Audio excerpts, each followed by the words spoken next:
What are you, a frog? Let's go. I don't know. Let's begin. This episode. It's more like it. We examine the recent announcements that came out of CinemaCon. Oh, is that similar to SawCon? No, we're not doing this. Okay. We're not doing this. Not today. Okay. No. We briefly review the first few episodes of the final season of Amazon's The Boys, as well as FX's Fargo Season 5. And we get a little worried about the impending Paramount Warner Brothers merger. With new episodes airing every 2 weeks on Tuesdays, this is Split Focus, a film and TV podcast. I'm Simon Eady. And I'm Adrian Pinter. Welcome. Oh. Welcome. To SawCon. To suck on these nuts, you son of a gun, dude. Damn it. Welcome to episode 134. Bow, wow, wow. Bow, wow, wow. Jesus.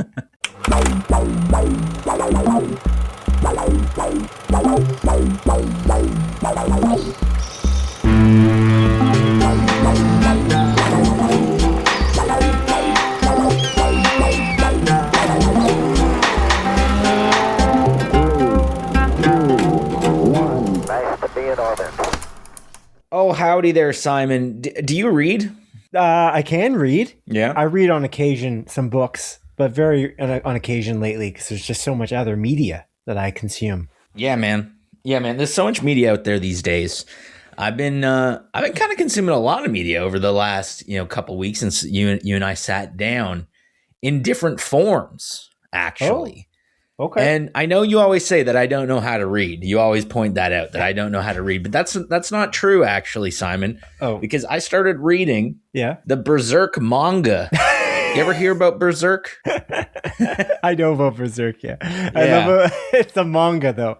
That's the thing you're reading is the manga. You're going to give me something like a Charles Dickens novel you're reading or Never met the man.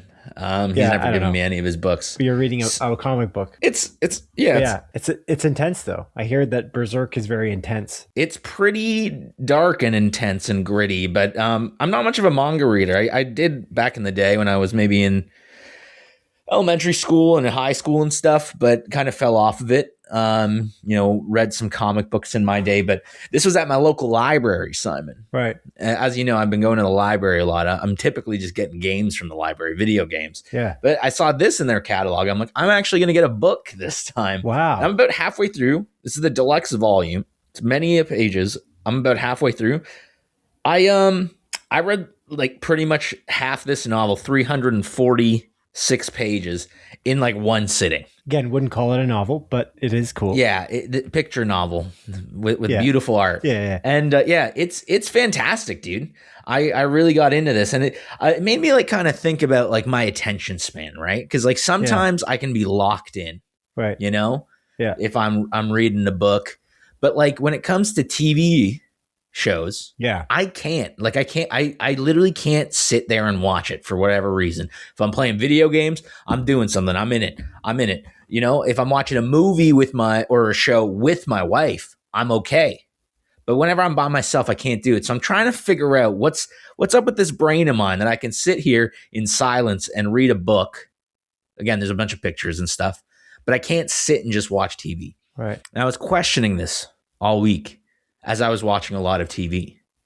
But the way I was essentially consuming it is I was having it playing and I was constantly doing stuff. I was making dinner. I was like chopping vegetables while watching my shows. I was maybe eating dinner while watching this stuff. And I realized like I got to be doing something with my hands to be able to be fully engaged in something or be in a very specific setting to be fully engaged. Oh. Because if I'm just sitting watching TV, I can't do it. But with this book, there's this, Okay, I was trying to make the paper sound. Yeah, you got a prop. He's holding the manga Berserk, and it's like with this, I'm the one turning the pages. So I'm like, am I focused because I'm holding something in my hand? I'm turning the pages. I'm doing something. And I'm just trying to figure it out. Interesting. Yeah, so you got like a specific brand of ADHD, probably caused by phones. I had this when I was a kid as well, though, to be fair. Oh, yeah, interesting. Yeah, huh? I actually, I got like I went to the doctors once, and yeah, they essentially like I did like the ADHD test thing, and they're like, yeah, you got it. My old doctor, Dr. Morishita, God rest his soul. He passed away? Yeah, he passed away over a decade ago. Great doctor, though. He was my family doctor growing up. But yeah, he was like, yeah, you got it. But never got medicated on it, ever. So, anyways, okay, not really important. Interesting. It's interesting nonetheless. But yeah, this is the problem I feel like in the modern age, though. For imagine kids growing up now with cell phones and social media, TikTok especially, they're like this attention grabbing applications, these attention grabbing applications like Instagram and TikTok that just want to keep your attention for as long as possible. It's a scary world out there, in my opinion, for young kids. And there's some like I feel like there's some lawsuits going on in the U. I'm pretty sure in the UK right now to try to stop kids from using social media at during a certain up to a specific age. Yeah, up to a certain age. I feel like I remember something about that. I think Australia did something like banning social media for kids. Yeah, up to the age of 16 as well. They're working on it, or they've done it. One of them is, I think, working on it. I think it's the UK. They're working on trying to study it, certainly, but also trying to ban it to some extent to avoid, the brain harm. Yeah. Funnily enough, global news: Ontario Education Minister considering social media ban for under 16. So this is actually something that they're working on right now in our area. Yeah. But it was Australia enacted a world first ban on social media for children under 16, which officially came into force on December 10th, 2025. So this was recent. I was right about that, the Australia thing. Yeah, cool. So pretty cool. Pretty cool. They have Berserk other media, right? They've got they have a video game? No, they don't have a video game. Not yet. But they definitely have shows. Yeah. Right? They do have shows. So my original plan was to watch the anime. Yeah. But like when I was looking, there's multiple different like Berserk animes, and like it was I when I was like kind of researching it, I just got bored. But I was like looking into it, and like specific ones are good and then other ones are really bad.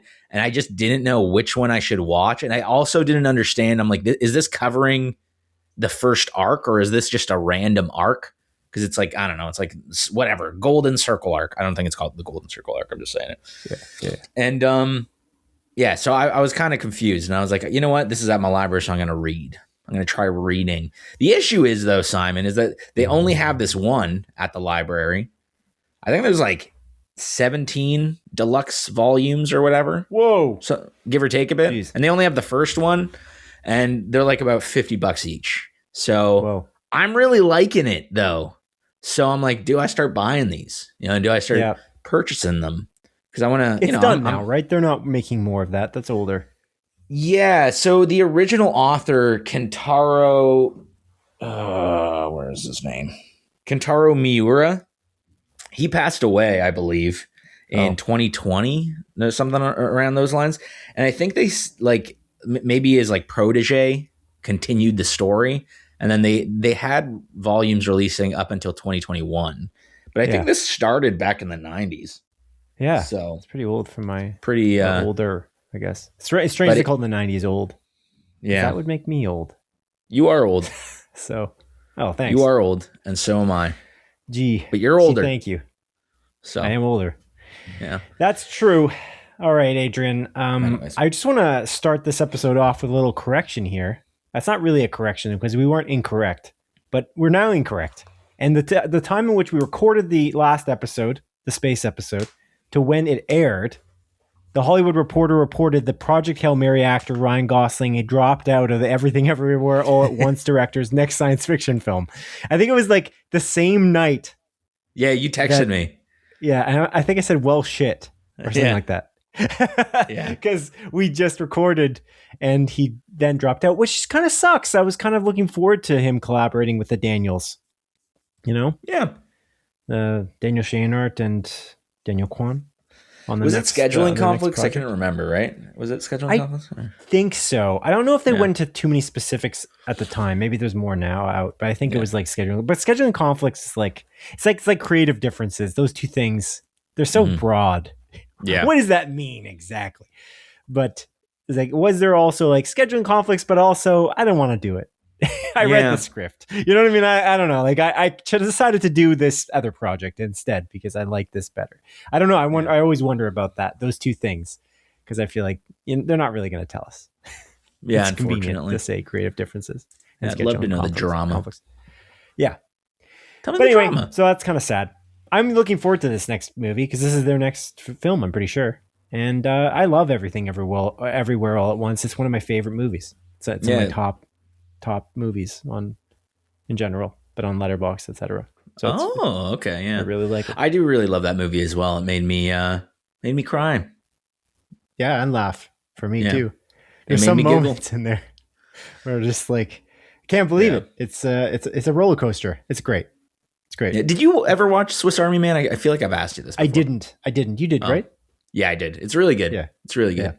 That one's unique, and I mean, so is Everything Everywhere All at Once.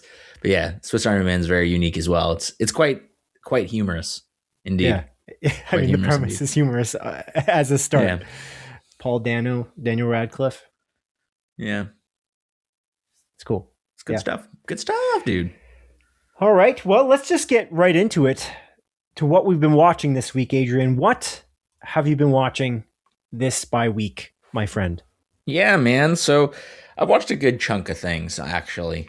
As I mentioned to you earlier in this conversation, but we didn't watch like any big movie that came out this week. There's I wanted to go, but I've just had a busy couple weeks, constantly doing stuff, and honestly, work's been quite draining. So I wasn't really in the mood to like go out, unfortunately. So that's apologies. They're kind of likewise, honestly. Other than the busyness, the draining, I feel drainingness. Okay. I've been drained, so I guess the feeling is mutual. But you've watched stuff at home, I presume. I have indeed watched a few things at home. And one of the thing I watched at home is a movie called Regretting You. Are you familiar with this movie? I think it came out last year. Stars. Remind me. It definitely rings a bell. Yeah, so it stars McKenna Grace, Mason Thames, and then Dave Franco and Allison Williams. And the setup and the premise, it's also shown in the trailer, is that Dave Franco's girlfriend and is Allison Williams' sister. And Allison Williams' husband, so Dave Franco's girlfriend and Allison Williams' husband, they die in a car accident, and they're together in the car, and it's like, whoa, why are they together? And it's because they've been having this affair. And that's kind of the thing. And it's like the mystery of the movie. However, again, it was shown in the trailer. Yeah. But that's kind of like the setup of the movie. And it's about, Dave Franco's character and Allison Williams, kind of almost rekindling an old friendship and romance that they had. So they're like, oh, sweet. Our significant others are dead. Maybe we can get together now. And, Allison Williams' daughter, McKenna Grace, is, just going through hardship. Her father just passed away. Her aunt just passed away. She meets Mason Thames, and, they're building a relationship, fairly paint by numbers. It's predictable in all the ways. It's fine. It's a movie. I don't regret watching. I watched it with my wife. She was in the mood for it. Right. But the thing I wanted to talk about in this movie that drove me fucking insane, dude, actually insane, is, so Allison Williams' character and McKenna Grace, again, her daughter, they're at each other, that they're fighting all the time. McKenna Grace is, going to see Mason Thames' character, and he's a bad boy that the mom doesn't really like. And she's like, you shouldn't be doing that. Right. And there's been multiple times in the movie where McKenna Grace kind of runs off, and Allison Williams was like, where's my daughter? And she pulls out her phone and tracks her daughter's location. Okay. And finds out where she is multiple times early in the movie. Then halfway through the movie, McKenna Grace again runs off for the 14th time in this movie. And Allison Williams is like, I don't know where my daughter is. Where is she? Not pulling out her phone and checking the location. And I'm sitting there being like, Why the fuck aren't you checking the location? I'm like, oh, maybe they'll explain that they had a conversation, a heart to heart, where there's trust, and she's, doesn't want to track where her daughter is or something. Right. But no, because in the latter half of the movie, McKenna Grace disappears again. She's like, where is she? And then she tracks her location on her phone. You set up this plot point, or this tool for the mom to track her daughter right at the beginning. You've used it. Then halfway through the movie, you refuse to use it. She's like, I'm freaking out. I don't know where my daughter is. Pull out your fucking phone that you will literally use in another 25 minutes. And dude, pissed me off. It pissed me off, that inconsistency. It just made me think, you guys don't care about what you're making. The writers don't care about what they're doing. They're just doing this movie. They're just trying to make a quick buck and doing it. And it just, it frustrated me. Sounds like a companion level plot hole right there. Yeah. Yeah. Good, like companion, great movie, good movie. But the plot hole kind of made it go from great to good. You know what I'm saying? For me, at least. I know you can look past it. It's very entertaining. Good music choices. Pretty funny at times. Quite humorous. Good horror at times. Thriller horror.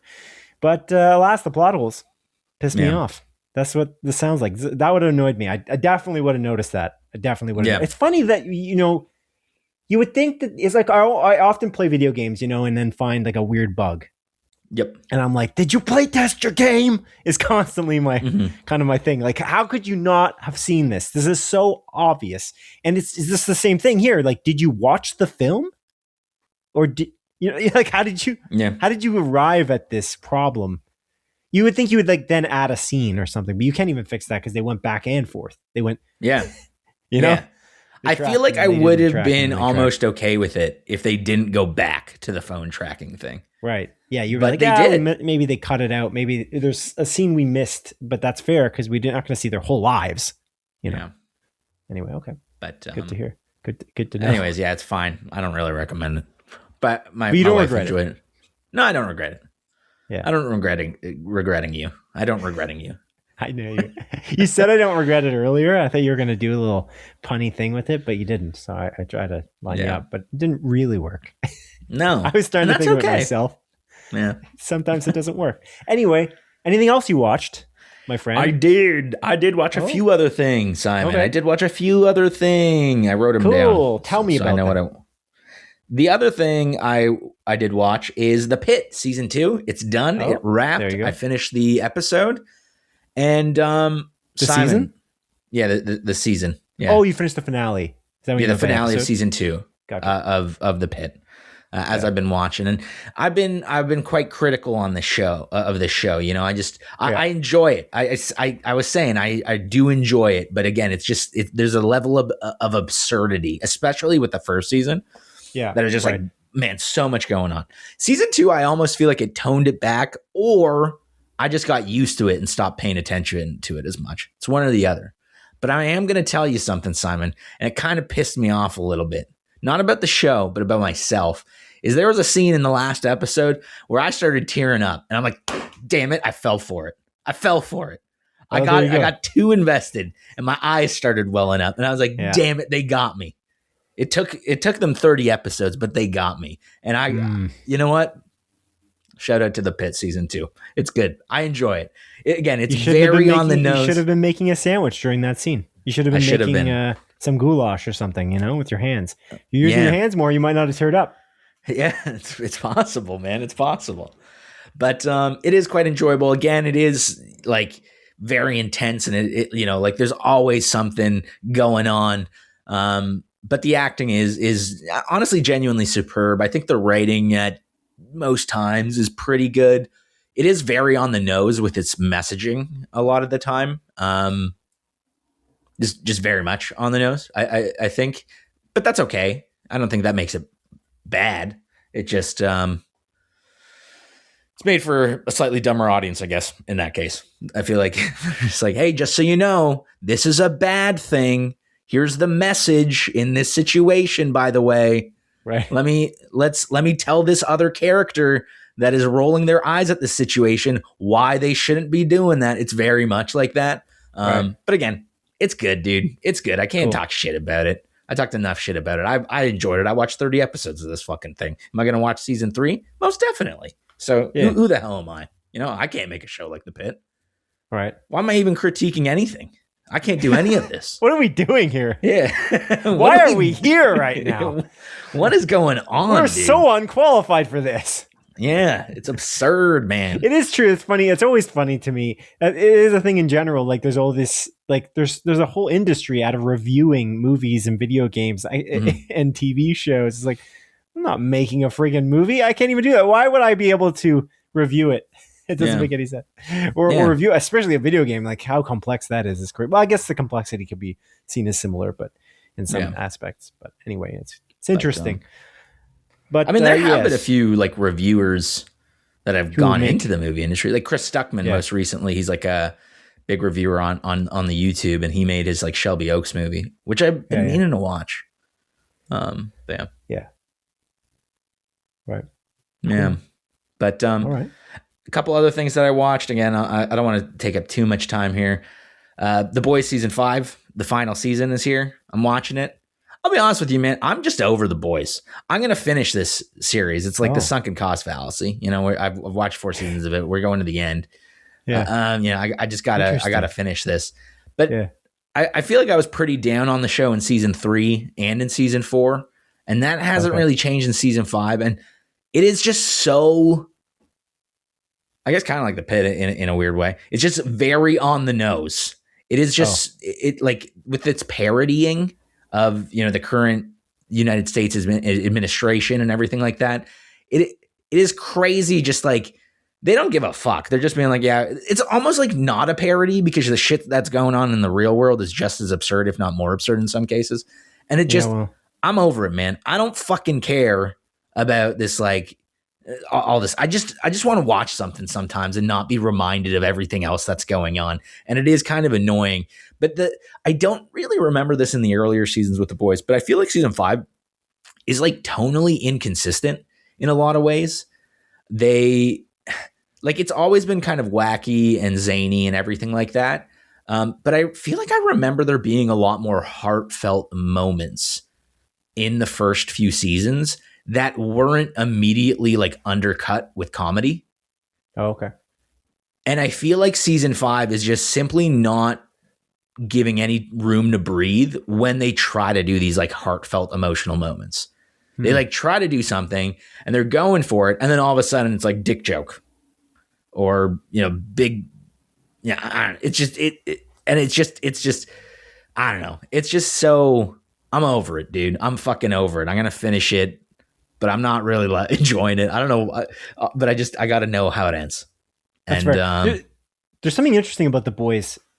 I felt like because of the stakes and because of the boys as a team of humans, largely humans trying to fight these supernatural beings. They're trying to defeat the superheroes because they're evil in this universe, right? That's the whole premise of the show. It's kind of odd when they said, "Oh, it's ending after season 5." I'm like, but I mean, it could have ended at any point. Like they're so outmatched the whole time, and they were constantly put in their place at the end of every season that they're never, there's not much. There's a lot that develops. So I don't want to spoil anything. No, there's a lot that develops, but in some way, they're kind of in a similar boat because they're so, Homelander is so goddamn powerful, that, and you see that right in the first episode of the show of The Boys, season 1. So I'm like, you could have ended at any time. So now I'm wondering, like, are they just rushing this to the end? That's why, like, so you're saying there's the heartfelt moment don't feel like the beats hit, and I'm wondering, is that, and that maybe because they have to now end it, but they've got a lot to tell because it's a full season of television, and now you gotta kind of escalate the stakes even higher to try to end it, because now that's what I'm thinking is going to happen. I didn't watch it yet. I've caught up to season 4.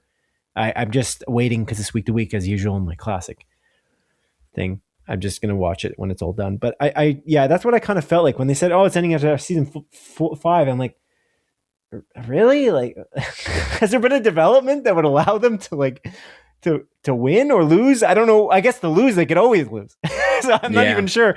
But I mean, yeah, it's something interesting. I feel like the show, that's one of the flaws of the show, is like I would never kind of felt like things moved forward, but they kind of always took lots of steps back. It's kind of the weird premise of the show and the way that it's built. Because again, Homelander is so powerful, and there's almost like more stakes, like more like stacked against the team as the seasons go on in some way. So yeah, I feel like they're running out of time now. So unless it's going to be a longer run time, unless there's more episodes this season, I feel like the heartfelt moments will just not be as important as the moment to moment big plot points, because they need to finish the season and they got to make it really entertaining the whole way through. And I'm sure there's going to be lots of deaths and like lots of things that will make people sad, like from an audience perspective, that their favorite characters are gone, but it's ending. So it's like, what does it matter? And I feel like that's just what they're going to do. Like I don't want to spoil anything for the rest of the show, but I just find that interesting. We'll see what happens, but I don't know if you feel the same way. But. No, I kind of do feel that way. Just, I don't know. It's weird. And like, yeah, I mean, you talk about Homelander being so powerful, and it's just like, he's been around these characters so much in all 4 seasons prior to this. And then he is still around some of these characters in season 5. I'm like, you could fucking just kill them. Right. Like, yeah, you could just do it. Like, you could just end part of the thing. And you just kind of gotta accept that, hey, it's like, it's for the plot. Like, he's not cutting everyone in half. And you know, you just get like, yeah. So I don't know, because I think with season 5 specifically, like, he can literally get away with anything at this point, because he's essentially running like the world. He's just like a superpower. Nothing's going against him. He's, you know, the big corporations backing him. It doesn't matter. He can literally do whatever, and he has in previous seasons and just gotten away with it. So like, why don't you just fucking murder these guys quick? Because you could. I think the element that's holding him back, which is interesting, and I think it's a kind of a character study on who he is like there's this element of him, there is some humanity there. He has this, like, he needs people. There's a sense of belonging. He's got FOMO. Yeah.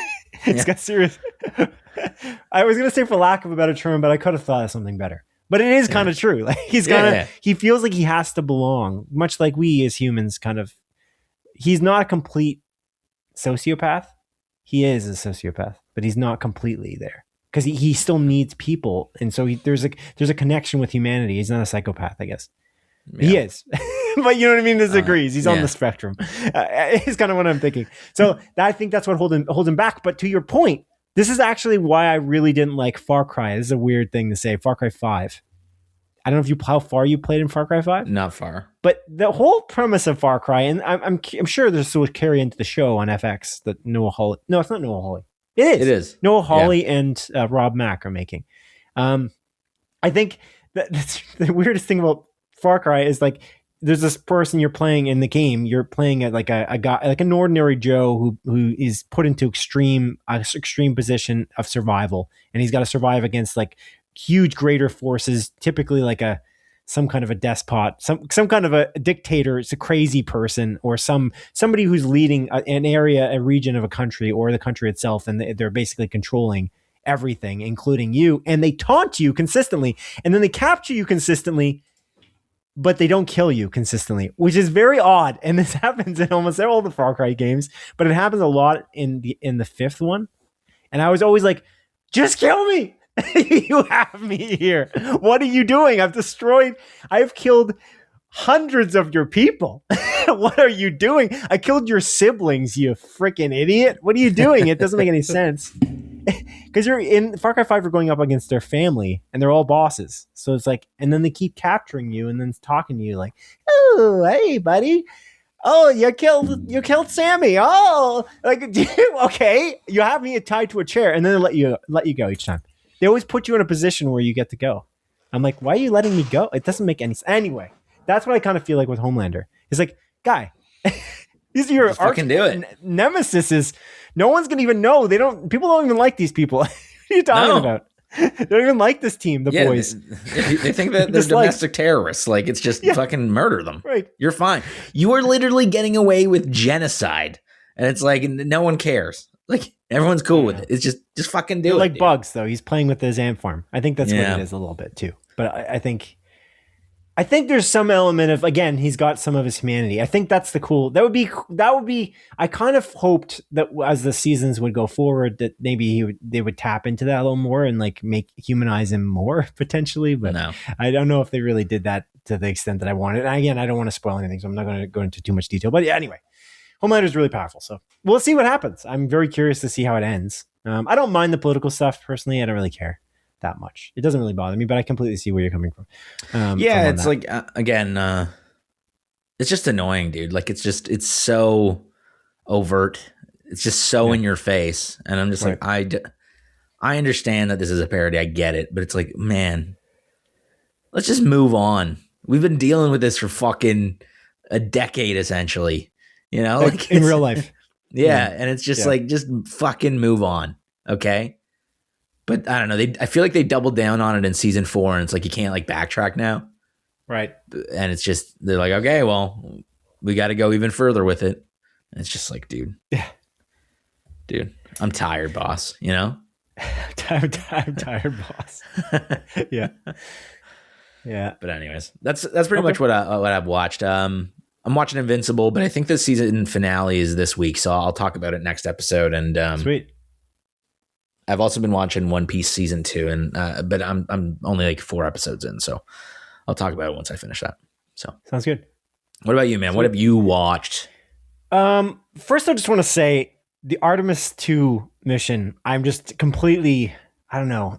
I guess inspired is a weird word, but I'm inspired by it in some way. And I'm also like, it's so cool. I just love that they went to the moon again. I know they didn't land. I just think that it's really, really neat. And they did the splashdown last week, and it's awesome. I just think it's really cool that we're going back to the moon. And I think there's a funny thing where people are like, oh, why would we waste the money? I was like, I don't actually agree. Cause I mean, money is pointless. let's actually explore the universe. What should we not discover what's out there? I think this is really important. Money is useful, obviously, but it's like we put money on such a pedestal. Now, mind you, I feel like you shouldn't go trillions of dollars into debt to fund things necessarily. You should be fiscally responsible, but I do think part of that is exploring the cosmos and finding out what's out there, and potentially that could set us up for the future as well by discovering what's out there. So I am really a fan of this mission to the moon. I'm very excited to see what happens in 2028, see them land on the moon again. And I guess to segue from that, I started watching For All Mankind again. I'm watching it from the beginning though. I'm starting it over because it's just so good. It's one of my favorite shows I think ever. It's really, really great. It's on Apple TV Plus. If you haven't seen it, it's basically about, the idea is, the Russians make it to the moon first, and the space race never ends because the U.S. just can't live it down that they lost the moon landing. They didn't make it to the moon first, and so they keep the moon like the space race going, and it's what happens with all the politics of it. And it's Joel Kinnaman in the starring role. It's a really, really good show. It's an alternate universe, an alternate future, but they don't change everything. They just change these subtle changes to make it kind of happen. Star City comes out at the end of May, which is the Russians' perspective of the same story. And so they're doing the season 1 of that, which I'm also very excited for. I'm just, I guess, enthralled by this space situation with Artemis, so we jump back into that, and I'm playing Starfield on PlayStation, which when it finally came to PlayStation. So I'm got this like ultimate synergy going with the things I'm watching. That's only been 1 episode though. I finished White Lotus season 3. I talked about it last time. I think that the finale was great, so I'm a big fan of season 3. I think it's the best season. I think it's just it's cool. It's like very focused on the human tendency of obsession. And like the inability of people to let things go. And I think that there's themes of that in the entire season. I think it's a very cohesive season because it kind of follows very similar themes across. Of course, it's always about, like not eat the rich, but the idea of like the trappings and the satire of the rich at a vacation resort and how they treat the staff and stuff like that. That's always been the case with White Lotus. But in this season, I feel like the theme is like this human tendency to be obsessed with certain things and the inability to let things go. And you're following each character and you're like, oh, will they let this go or not? And it's really cool. I really like this season a lot. It's my favorite season of White Lotus. So really very, very good. But the thing I watched the most this bye week, Adrian, is Fargo season 5. Very, very good season of Fargo. This is, a lot of people call it a return to form because the season 4, people thought that they tripped a little bit. They faltered. I don't think they faltered necessarily in season 4, but I do think it's the worst season of the 5. I think it's good though, really good. And there's one episode of season 4 that's probably the best episode of the entire show in some aspect. It's one of the top 3, I think. Near the end of the season for season 4. You might know what it is when you catch up and jump back into Fargo eventually. But season 5, I watched the whole thing. Really good. Really, really good. And it's cool because it seems like Noah Hawley's got this formula. He like tries to follow a specific formula for how to make a Fargo thing. Like how do you make a Coen Brothers Fargo spinoff? Because he nails it every time. It always feels like Fargo, like the original Fargo movie. And I don't really get it because he changes so much every season. But he still nails it every single time. The tone, the way it looks, the way it feels. And he jumps all over the time. Like he jumps into different, as you know, different timelines, like different years. So he'll do one in the first one. I don't know. First one was more modern. So the first one was in the 2010s, I believe. Yeah, Yeah. Second one, they went back to like the 70s, 80s, right? If I recall correctly, on time, on year it took place. And then the setting goes to, in the third season, goes kind of more modern. It's the 2000s again, somewhere in there. I think it's the early 2000s that time. Yeah, or it's vice versa. I want to say maybe 2000s and then 2010s. But yeah, this one is modern. This one takes place in 2019. And to your point, actually, maybe you won't like it as much because it does deal with the modern politics, because they've always dealt with politics in Fargo, but they don't deal with it in too overt a way that it's kind of more of a setting and not the focus. And I think you'll like that aspect more than you like it in The Boys, because you were complaining about that aspect in The Boys. But I think that they're not doing it in a very overt way. And actually, most of the characters are kind of right wing, so they're not really lambasting it. They're just kind of, it is a setting, like you're inside it as the audience, like from the outside looking in. Jon Hamm plays a villain in this, and he's terrifying. He's awesome. He's so good. So good. Yeah, the whole thing. I'm really, really a fan. I was going to look up, there's one actor, and I haven't seen in anything. He plays a character called the Swede. Do I actually have a way to access this? Oh, didn't actually load in. I was trying to look up the cast list here, but it's tough because there's so many seasons and everyone's it's always, for those who don't know, this is an anthology series. So this is a series in which they change the cast every single time. It's following the idea of Fargo, the movie, but it's not exactly it's not the movie really at all. It's just following the tone and the way it's built, but every season is different, and sometimes there's little details that carry over, but for the most part it changes every time. Oh man, his name is buried. Oh boy. Yeah, I don't know. IMDb's tough. I don't like IMDb as much as I did before. But anyway, there's one character in it that's just really, really interesting. He plays a character called Ole Munch. And I'm trying to find out this actor's name Sam Spruill. And oh man, he's so good. Juno Temple's really good. She's basically the main character in this one. Okay. Yeah. She's excellent as well. It's Jon Hamm, Juno Temple. I haven't seen her in too much. Like apart from Ted Lasso, I don't know if I've seen her in much. But she's awesome in Ted Lasso. Yeah, this one's really cool. It's funny because the way it starts, you're like, oh, it's quite similar to the movie, and then it's just like you're like, no. They always go off. They take these like trappings of what Fargo the movie is, and then they expand and change it in various ways. But you always feel like it makes sense as Fargo, despite again setting changes and lots of changes. Noah Hawley must have this like formula that he just like he hits these little check boxes, and it always works as long as you get these parts correct. In the way that it's plotted, it works. And so I don't know. It's a really good season. It ends really cool. Like the whole thing is entertaining. It's such a dark. This one is really dark. Like I feel like this one might be one of the darkest ones, and I feel like it deals with darker subject matter in some aspect. But it I don't know. You can change like so many themes within these seasons, and yet again, you're still Fargo. It's really cool. I recommend it a lot. I would still, again, to anyone watching Fargo, the show, I would watch all the seasons, but you can watch any season first. It doesn't really matter. I do think you get something out of watching them in order because you have these little connections, those little tendrils that connect the other seasons together and even the movie. But again, you don't have to. You could kind of just, if you're like, oh, I love Jon Hamm, you should watch this. Jon Hamm, I don't know. I see a lot with Jon Hamm, and I feel like Jon Hamm doesn't always play too different. I think this is his most different role that I watched of him. I haven't watched everything with Jon Hamm in it, but Mad Men is kind of the one that the most Jon Hamm I've seen. He's not like the Mad Men character. He's not like Don Draper pretty much at all.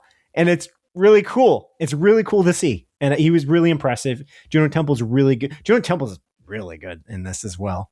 It's great. It's funny. Fargo doesn't get as much attention as I feel like it should. I feel like it's one of the most underrated shows on TV. Maybe I'm just looking at the wrong places on the internet. Yeah. I just feel like it's just not, doesn't get the amount of love it deserves because it really is just a fantastic TV show. No one talks about it that I know except for you.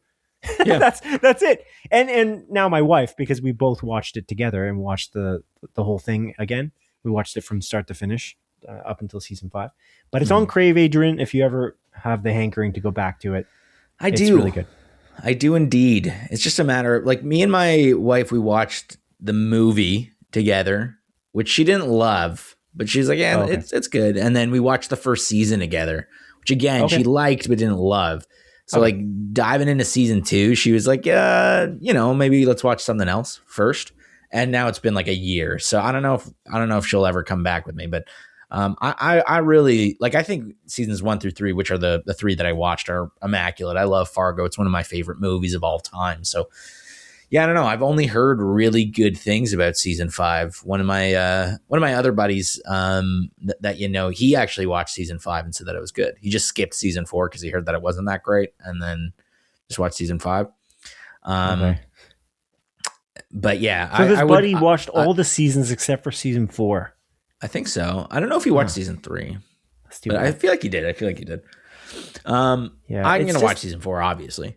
Season 4 is great. It's great. I don't know. Like, it's just not as good as it was. I think there's an element of, like, it was reviewed by critics more negatively because the hype is so high for the other 3 seasons. It is the most different in some way too, I think, because it's kind of like a gang war, and it goes further back in time than all of the other seasons. Yeah, because that's in the 60s, if I recall correctly. I think it's the 50s. Right? Oh, 50s. Okay, damn. Let me double check that. But yeah, it's the furthest back, and in some way has the least trappings of Fargo, but it still feels like Fargo. There's elements that definitely. Fargo season 4. Yeah, I'll get into it. Just a matter of when. 1950 to early 1951. Yeah. Anyway, cool, man. That's it. That's what I've watched. Nice, dude. That is it. Now, my friend, it is time to move on to the montage, a sequence of our show in which I briefly present at least 7 of the bi-week's smaller news stories as Adrian delivers a brisk verdict. Number 1, the sequel to director Mel Brooks' Star Wars spoof comedy film Spaceballs, the new one, is set for an April 27th, 2027 release date. The date coincides with the 40th anniversary of the original film. Wow, 40 years. I never watched the original. Number 2, director Denis Villeneuve's Dune Part 3 has already sold out IMAX showings in some theaters.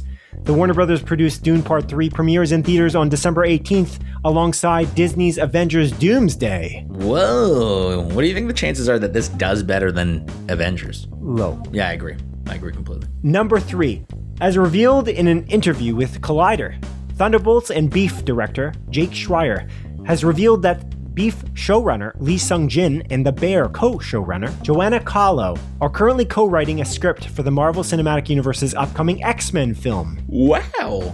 The X-Men are coming to the Marvel movies? What? Number 4, according to The Hollywood Reporter, Alien Earth showrunner Noah Hawley is gearing up to direct a remake of the 2017 Argentinian horror film Terrified for Warner Brothers. How much can this guy do? What the heck? He's doing so much. It'd be cool to see him do a movie again, because there was that one movie he made and it didn't do good. Rate too hot. Movie no good from critics. In Critic, yeah. Yeah. Word. Mm-hmm. Number 5. According to Deadline, Game of Thrones actor Peter Dinklage has been cast in FX's Alien spin-off TV series, Alien Earth. Whoa, hey, that's Noah Hawley. He's the showrunner. It's true. Number 6. As reported by Deadline, a sequel to the 2005 Nicolas Cage drama Lord of War has just wrapped production. The new film Lords of War will star Nicolas Cage and It actor Bill Skarsgård and is set for a 2027 release date. Wow. I feel like I don't even know Lord of War as a movie. Okay. Maybe not. Let me look at it. Okay. Number 7. HBO's Steve Carell starring comedy Rooster has been renewed for season 2. Bagak, dude. Bagak. You know? I'm watching it. It's pretty good. Cool. Season 1. Number 8. As reported by The Hollywood Reporter, Andor star Adria Arjona has been cast as alien queen Maxima in the upcoming DC Universe film Superman Man of Tomorrow. Nice, dude. Shout out to her. She was awesome in Andor. Bix. She's Bix in Andor. What a great character. What a great show. Number 9. As reported by Deadline, Stranger Things actor David Harbour has been cast as Rambo's mentor, Major Trotman, in the upcoming John Rambo prequel film. Street Fighter actor Noah Centineo is set to star as the titular Rambo. Wow, very cool. I never watched a Rambo movie, I don't think. Oh, I think you told me that, actually. Yeah. And that concludes the montage. That was a shaky montage. I apologize. I should have proofread that. I did, but I didn't do it very well. I must have skimmed it. Hey. But yeah, I don't know if the audience will even know because I'm going to edit the heck out of it to make it Just very leave clean. it in. Just leave it in.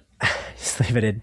But anyway, we're now going to dive in, Adrian, into a trilogy of topical tidings, a component of our show where we discuss at least 3 film and TV industry news stories that have been somewhat zeitgeisty over the past 2 weeks.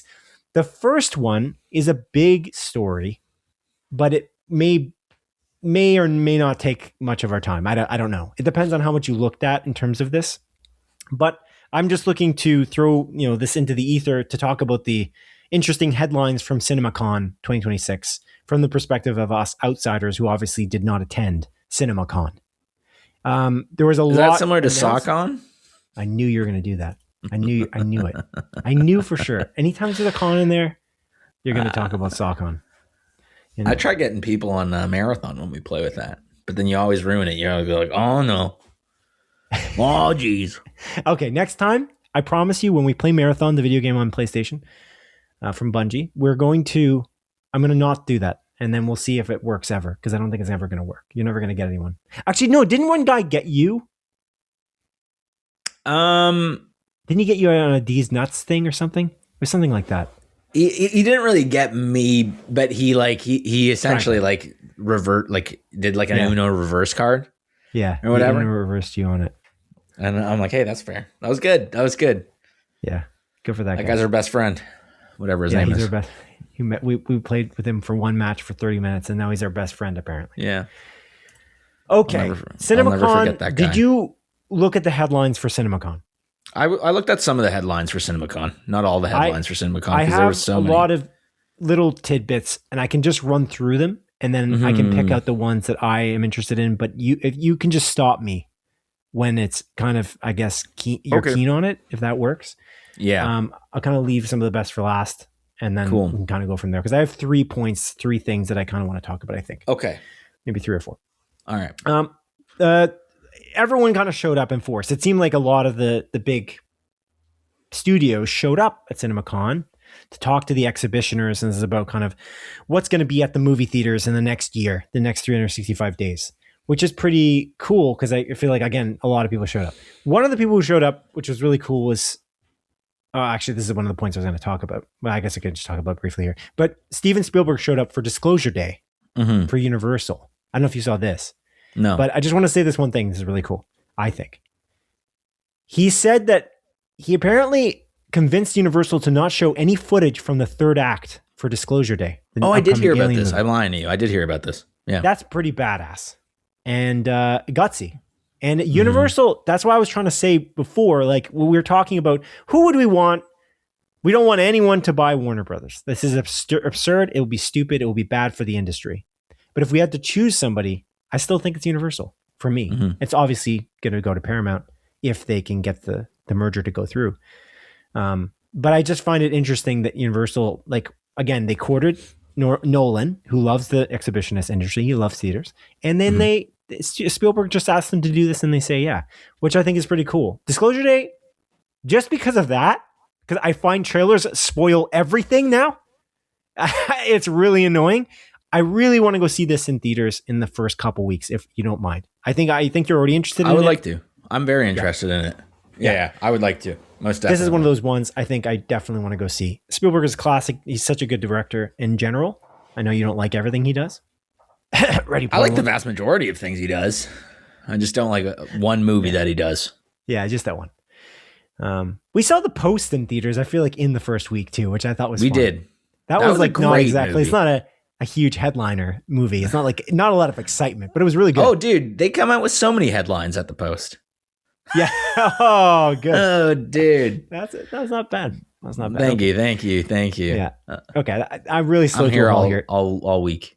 All episode. All for the next hour. All time with you. Yeah. All right. The other thing, Spider-Man came out apparently. I don't want to talk about this. There's some plot details that I feel like I didn't want to know about, and they talked about those, so we can skip on that. By that, just give me a thumbs up or like give me a hand up so I can stop if you want to talk about something that I'm talking about here. But J.J. Abrams came out with talked about Great Beyond with Glenn Powell and Jenna Ortega, which I thought was he's already stopped. Okay, Glenn Powell, love that guy. Continue. Heartthrob. Yeah. J.J. Abrams movie, though, this is the first movie he's directing since Rise of Skywalker, I believe. So there's that. Good. Yeah. I just don't think I'm going to see this because of that. I'm going to see it because of Glenn. Sorry. Okay. I don't think I'm going to see it in theaters. Well, we'll see. Maybe if it gets really good reviews, I'll be like, okay, maybe J.J. Abrams is back in action. I don't know. Yeah. Denis Villeneuve's Dune Part 3 showed out there a little bit for Warner Brothers. Cool. Which is cool. I'm excited. Bradley Cooper it was confirmed as director for the Oceans prequel. We talked about it, how he was in the talks to do the Oceans movies, like Oceans 11, 12, whatever, the prequel film for that. Yeah. He's directing it, and he's going to star in it, and Margot Robbie's in it. She's already been attached for a while. So that's cool. Not much to talk about there other than the fact that I think that was confirmed there. Sean Baker's TMO was announced to be coming in 2027. So Sean Baker famously won Best Picture for Anora. Mm-hmm. So he's got his next big movie is 2027, which is neat. This one's an interesting one, but I don't know if you have much to say about it. I don't know how much. I can't remember how much of a Lord of the Rings fan you are, but the Hunt for Gollum cast was announced. There was like a little bit of a press release that left CinemaCon, like the people, regular Joes like you and I could see. And they showed the cast as having Andy Serkis, obviously. Yeah. He's directing it as well. Andy Serkis is obviously he's Gollum. Yeah. He is. It would have been funny if he's directing it and he's not in it. Yeah. He's like, no, I'm going to recast. Yeah. I don't want to direct myself. It could have happened. I feel like Andy Serkis must love putting on that weird suit and just hobbling around. He's probably like, he lives for it, you know? He is excellent at it, regardless. Mm-hmm. He's also excellent outside of the suit. Yeah. Andor, season 1. Yeah. He's so good at Andor. It's so crazy how good that whole arc is. It's crazy. Yeah. Andor, everyone should watch Andor. Not related to this CinemaCon, but everyone should watch Andor. Most definitely, everyone should watch Andor. But anyway, other cast members: Kate Winslet's in it, Ian McKellen, Leo Woodall, Lee Pace, Elijah Wood are returning. Lee Pace was in The Hobbit. Elijah Wood's returning as the other Frodo. Hobbit. Yeah, the other Hobbit, Frodo. And then Jamie Dornan is cast instead of Viggo Mortensen as Strider, as Aragorn. That was the most interesting news out of the whole thing. Do you remember, Jamie Dornan, yeah? I've never met the man, but I know who he is. Yeah, okay.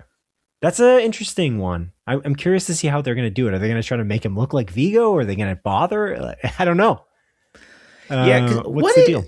So what is the deal with this movie as well? Doesn't this like take place technically during the Lord of the Rings movies in like a brief period of time or something? Isn't the Hunt for Gollum between The Hobbit and Fellowship? Maybe I'm wrong. I have no idea, dude. I have no idea. That's why I'm asking you. I thought it takes place in between like the actual Lord of the Rings movies at like a specific part where there's a time jump or whatever.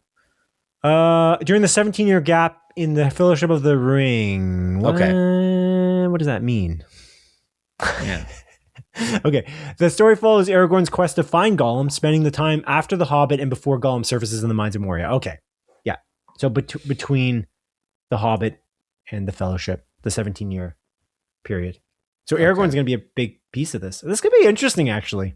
Actually, I'm kind of cool. This could be cool. As long as they don't split it into 3 movies again. The Hobbit should have been 2. I know my brother was like, no, it should have been 1. That's every time I talk to him about this. I'm like, I'm okay with it being 2.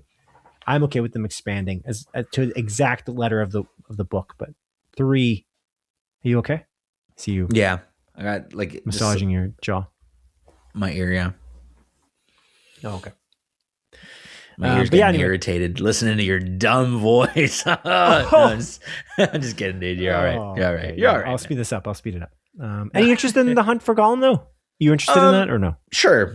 Like I'm not a huge Lord of the Rings guys. I enjoyed watching those, the original trilogy in my youth. I never even finished the Hobbit trilogy. I watched like the first 2. Yeah.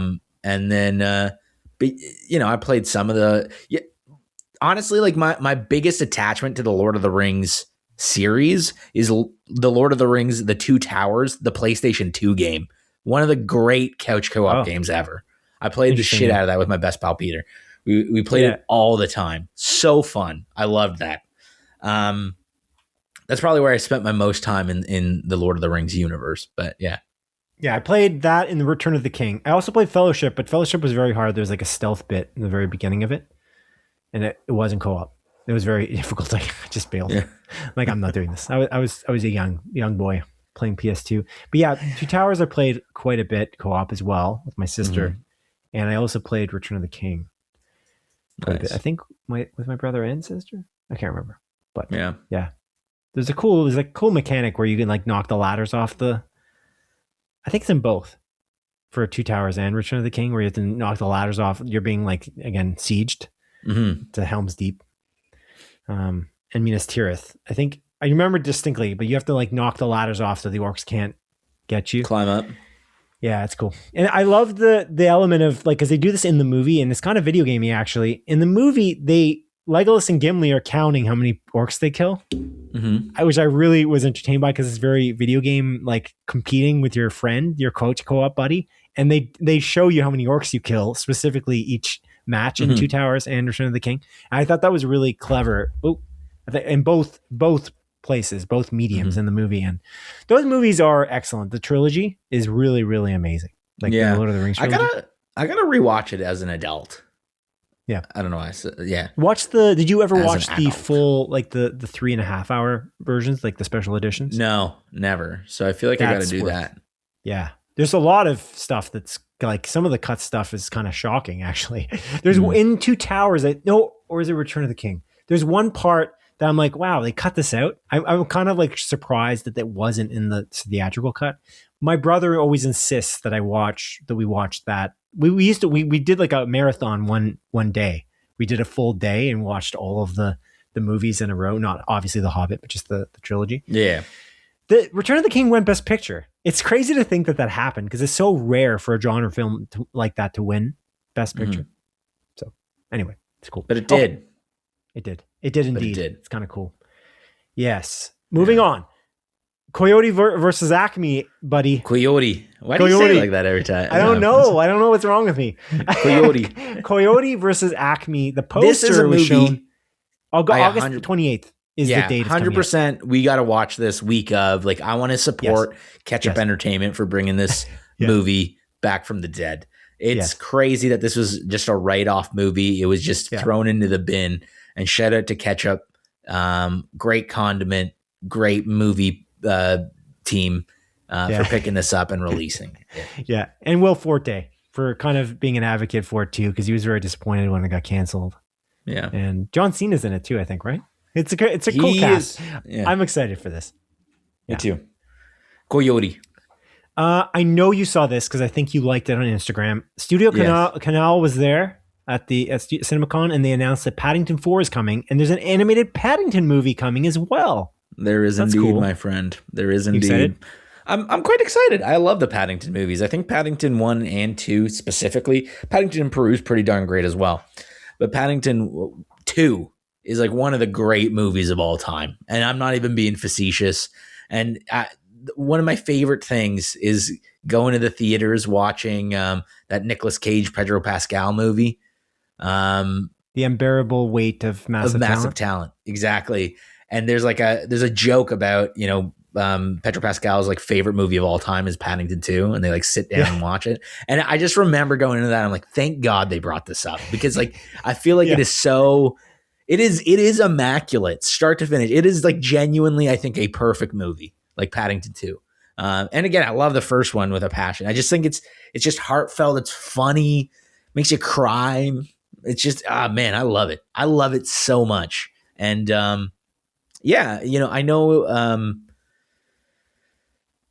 I know, well, oh man, what's the guy's name? Is it I want to say it's Andy King, but I don't think that's the director's name of the first two movies. Paddington. Oh, Paul King. Paul King. I know I don't think he's attached to these next ones. He wasn't attached to Paddington in Peru, but again, that movie was still really awesome. And so I have pretty good faith in, Paddington 4 and this animated flick. I'll definitely watch it. What's something that's interesting about this too is they don't pound it into the ground. Like they're not constantly releasing these so close together. Like it's not like Sonic. I feel like between the time I think Sonic was before. No, it was after. It was after Paddington 1 aired. I'm pretty sure the first Sonic movie. And then we've gotten already 4 of them in a TV show. But Paddington, they've kind of rolled it out slowly and taken their time and put some care into the sequels. It was after Paddington 2 even. It was 2020, 2022, and then 2024. Whereas the first Paddington is, I think, 2015. Yeah, 2015. Paddington 2 is 2017. And then Paddington in Peru was 2024. Technically, at the very least year for us. They're in the same category, those movies. You know what I mean? Like, 100%. Much better, I'm sure. I didn't see Sonic, so I can't be 100% sure. I watched the first Sonic movie, and honestly, not bad. Yeah, cool. It's fine. Sweet. But, yeah. Okay. Moving on. The Social Reckoning was shown off. That's Aaron Sorkin's next film. It stars, oh my God, I forgot his name. Jeremy Strong. Succession. Yeah, Jeremy Strong. Thank you. How the heck did I forget his name? Jeremy Strong stars as Mark Zuckerberg in this one. And wait, isn't Jeremy Allen White also in it? I have no idea, dude. Is it Jeremy Allen White? No, maybe I'm confusing. You might be. But now because there's both Jeremys. I'm like, you're forgetting, because Jeremy Allen White, he's playing Jabba the Hutt's son in Mandalorian and Grogu. That's why you're confusing it. They're very similar movies, so it's right. fine. They're very similar people. Yeah. So. Social Reckoning cast. Let's see. Oh, it is Jeremy Allen White. It's just 2 Jeremys, and Mikey Madison's in it as well, and Billy Magnuson. Yeah. Okay. Ooh, and Betty Gilpin. Cool. All right. Well, that's Betty something. Gilpin. So yes. I don't know there's not much to talk about there. I want to see this because I really like The Social Network. If you haven't seen The Social Network, because I think you have it, right? No. I can't remember. It's really worth seeing. Plus, the score is really good from Trent Reznor and Atticus Ross. Mm-hmm. So that's another reason to watch it, just to get geared up even more for Intergalactic: The Heir to Prophet, because those guys are freaking awesome. That as a scoring team, I'm not the biggest Nine Inch Nails fan, but as a scoring team for films, I think they're up there with Hans Zimmer for me. I just really agree, man. Honestly, awesome. Challengers, the score in Challengers is so good. It's crazy. I feel like that was like just snubbed absolutely. Like I feel like it got no attention. And that score is one of the great scores of anything ever. I'm not even joking. It's immaculate. It's immaculate. Yeah. Oh, man. They also did Soul, like the movie from Pixar. Yeah. Alongside, it wasn't just them though, which was cool. It was John Batiste. I think he shortly before that, he won the Grammys for his record. I'm like, wow, this is like a combo. But yeah, Reznor and Ross have won for things for sure. But nice. It's cool. I was thinking about this recently. I don't know if we talked about this, but we both listened to a podcast called Sacred Symbols, and they always mention Trent Reznor, but never Atticus Ross. I know. When they're talking about Nine Inch Nails. I'm like, what's happening here? Why is that happening? I get it. Trent Reznor started Nine Inch Nails and Atticus Ross came in later, but why are you ignoring that this guy? Plus, Atticus Ross then scored Shogun himself with his son. Mm-hmm. So I'm like, what? Like there was like a combo like score again, but it was Reznor's not there, and Shogun's score is really good too. I was very confused. I was like, why? They mentioned both of them, the two of the hosts at the very least. They never no one ever mentions Atticus Ross. I think all three of them mentioned Trent Reznor like multiple times. I don't know. I thought that was weird. I just throw that out there. This is a weird sidetrack from this CinemaCon thing. But anyway, the next thing to talk about here is the Disney showed off. Now, this is one actually that we could talk about in more detail, but Disney showed off a Doomsday trailer to the audience. We didn't get to see it yet as an audience. I'm sure as soon as this just before this airs, the trailer will be released because we're recording this on a Sunday and the episode comes out on I feel like I already know everything that happens in this fucking trailer though, because it's just headline after headline. They're like, oh, this thing happens in it. I'm like, okay, fucking cool, dude. I would have been nice to watch it, but no. Right. We're gonna see. I love knowing exactly what happens because of a headline. Get fucked. IGN specifically. Oh, I see. It's IGN. But yes, Avengers Doomsday comes out at the end of the year in December. Yeah. And it was a very starry presentation, which was cool. I don't know if you saw this. This was the coolest part for me. They had the Russo brothers on stage, the directors of the film, the directors of Endgame and Civil War and Winter Soldier. They were on the stage with Kevin Feige, and then Robert Downey Jr. and Chris Evans were on stage too again. So they're going like there's this head-to-head aspect that they were kind of like faux threatening each other on stage or whatever, like they kind of did with the Civil War campaign, which I thought was cool because Robert Downey Jr. of course is playing Dr. Doom. Chris Evans is coming back for some reason revealed. I guess they revealed it so they can have him on the stage, so he can be a part of the marketing. I hope there are surprises. That's the key element. Because revealing Chris Evans is coming back as Steve Rogers in Doomsday, very, very publicly revealed here. It's kind of disappointing for me because I was hoping to. It's cool to have something in the ether like, oh, Andrew Garfield and Tobey Maguire are coming back as Spider-Man, but not knowing because Tobey Maguire and Andrew Garfield have interviewed many times and they say, no, we're not in it. But yeah, any thoughts on other than the fact that it was spoiled? They spoiled the trailer as well as the trailer going to spoil probably more of the movie for you. So it's going to be it's going to be compounded spoilers for this particular segment. Yeah, man, it's funny because I feel like I should be stoked for this because both you and I, we've watched every MCU movie, even post Endgame. And I know a lot of people that kind of just fell off after Endgame. Yeah. So, and I've enjoyed most of the movies since, Guardians 3 is amazing. I loved Thunderbolts. Fantastic Four was pretty darn great. So there's a lot of excitement that I should be feeling leading up to this flick. But for whatever reason, probably because they keep on revealing fucking everything about it. Yeah. I lack excitement. I'm almost more annoyed about it. Every time I hear about it, I'm like, shut the fuck up. Yeah. Shut the fuck up, dog. Right. And so again, I am like deep down, I am excited about this. I do want to watch it. We will 100% go to the theater either day one or within the first few days because I love that experience, but I can't pretend to be excited about it just because I'm just more frustrated every time something comes up about this. Like genuinely, I feel like I get annoyed and angry. I saw because they revealed somebody had filmed it. I don't know if it was official or not, the stage presentation, and they showed some of that, and that made me excited because I didn't see the actual trailer and I didn't look at when they started describing the trailer in these articles. I'm not going to read that. I'll watch it. Yeah. But I don't know. There's something about Downey and Evans like being on stage, and they're kind of like it's really good for the theater industry as well. And speaking of that, to segue off of that, Disney announced Infinity Vision. Did you see this? Yeah. What is it? Because I saw they announced this, and I'm like, what is this? Like, are they creating their own theaters to go with this? I'm very confused. So please explain it to me. It's a standardization process similar to like where we go to see AVX or IMAX. The thing is, it's their own standardization, which is weird. The thing that's interesting about this is, so we talked about it earlier in the montage. Dune Part 3 from Denis Villeneuve is going into theaters on the same day as Doomsday, which means that Dune will be in all the IMAX theaters. But Disney hasn't budged on Doomsday. And they would have to be the ones to budge because apparently theaters have sold out of the tickets for IMAX for Dune Part 3. Mm-hmm. So Doomsday would be the one to lead. Like they would have to vacate that date so they could have their movie in. Why would you not want to be in IMAX? It's a premium format. It's a huge movie. Wouldn't you want Doomsday to be in theaters?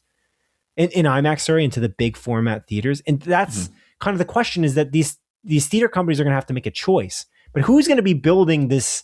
So this is the idea, is there's a standardization process. So you can get it approved as I was going to say Disney Infinity. Where's the name of this?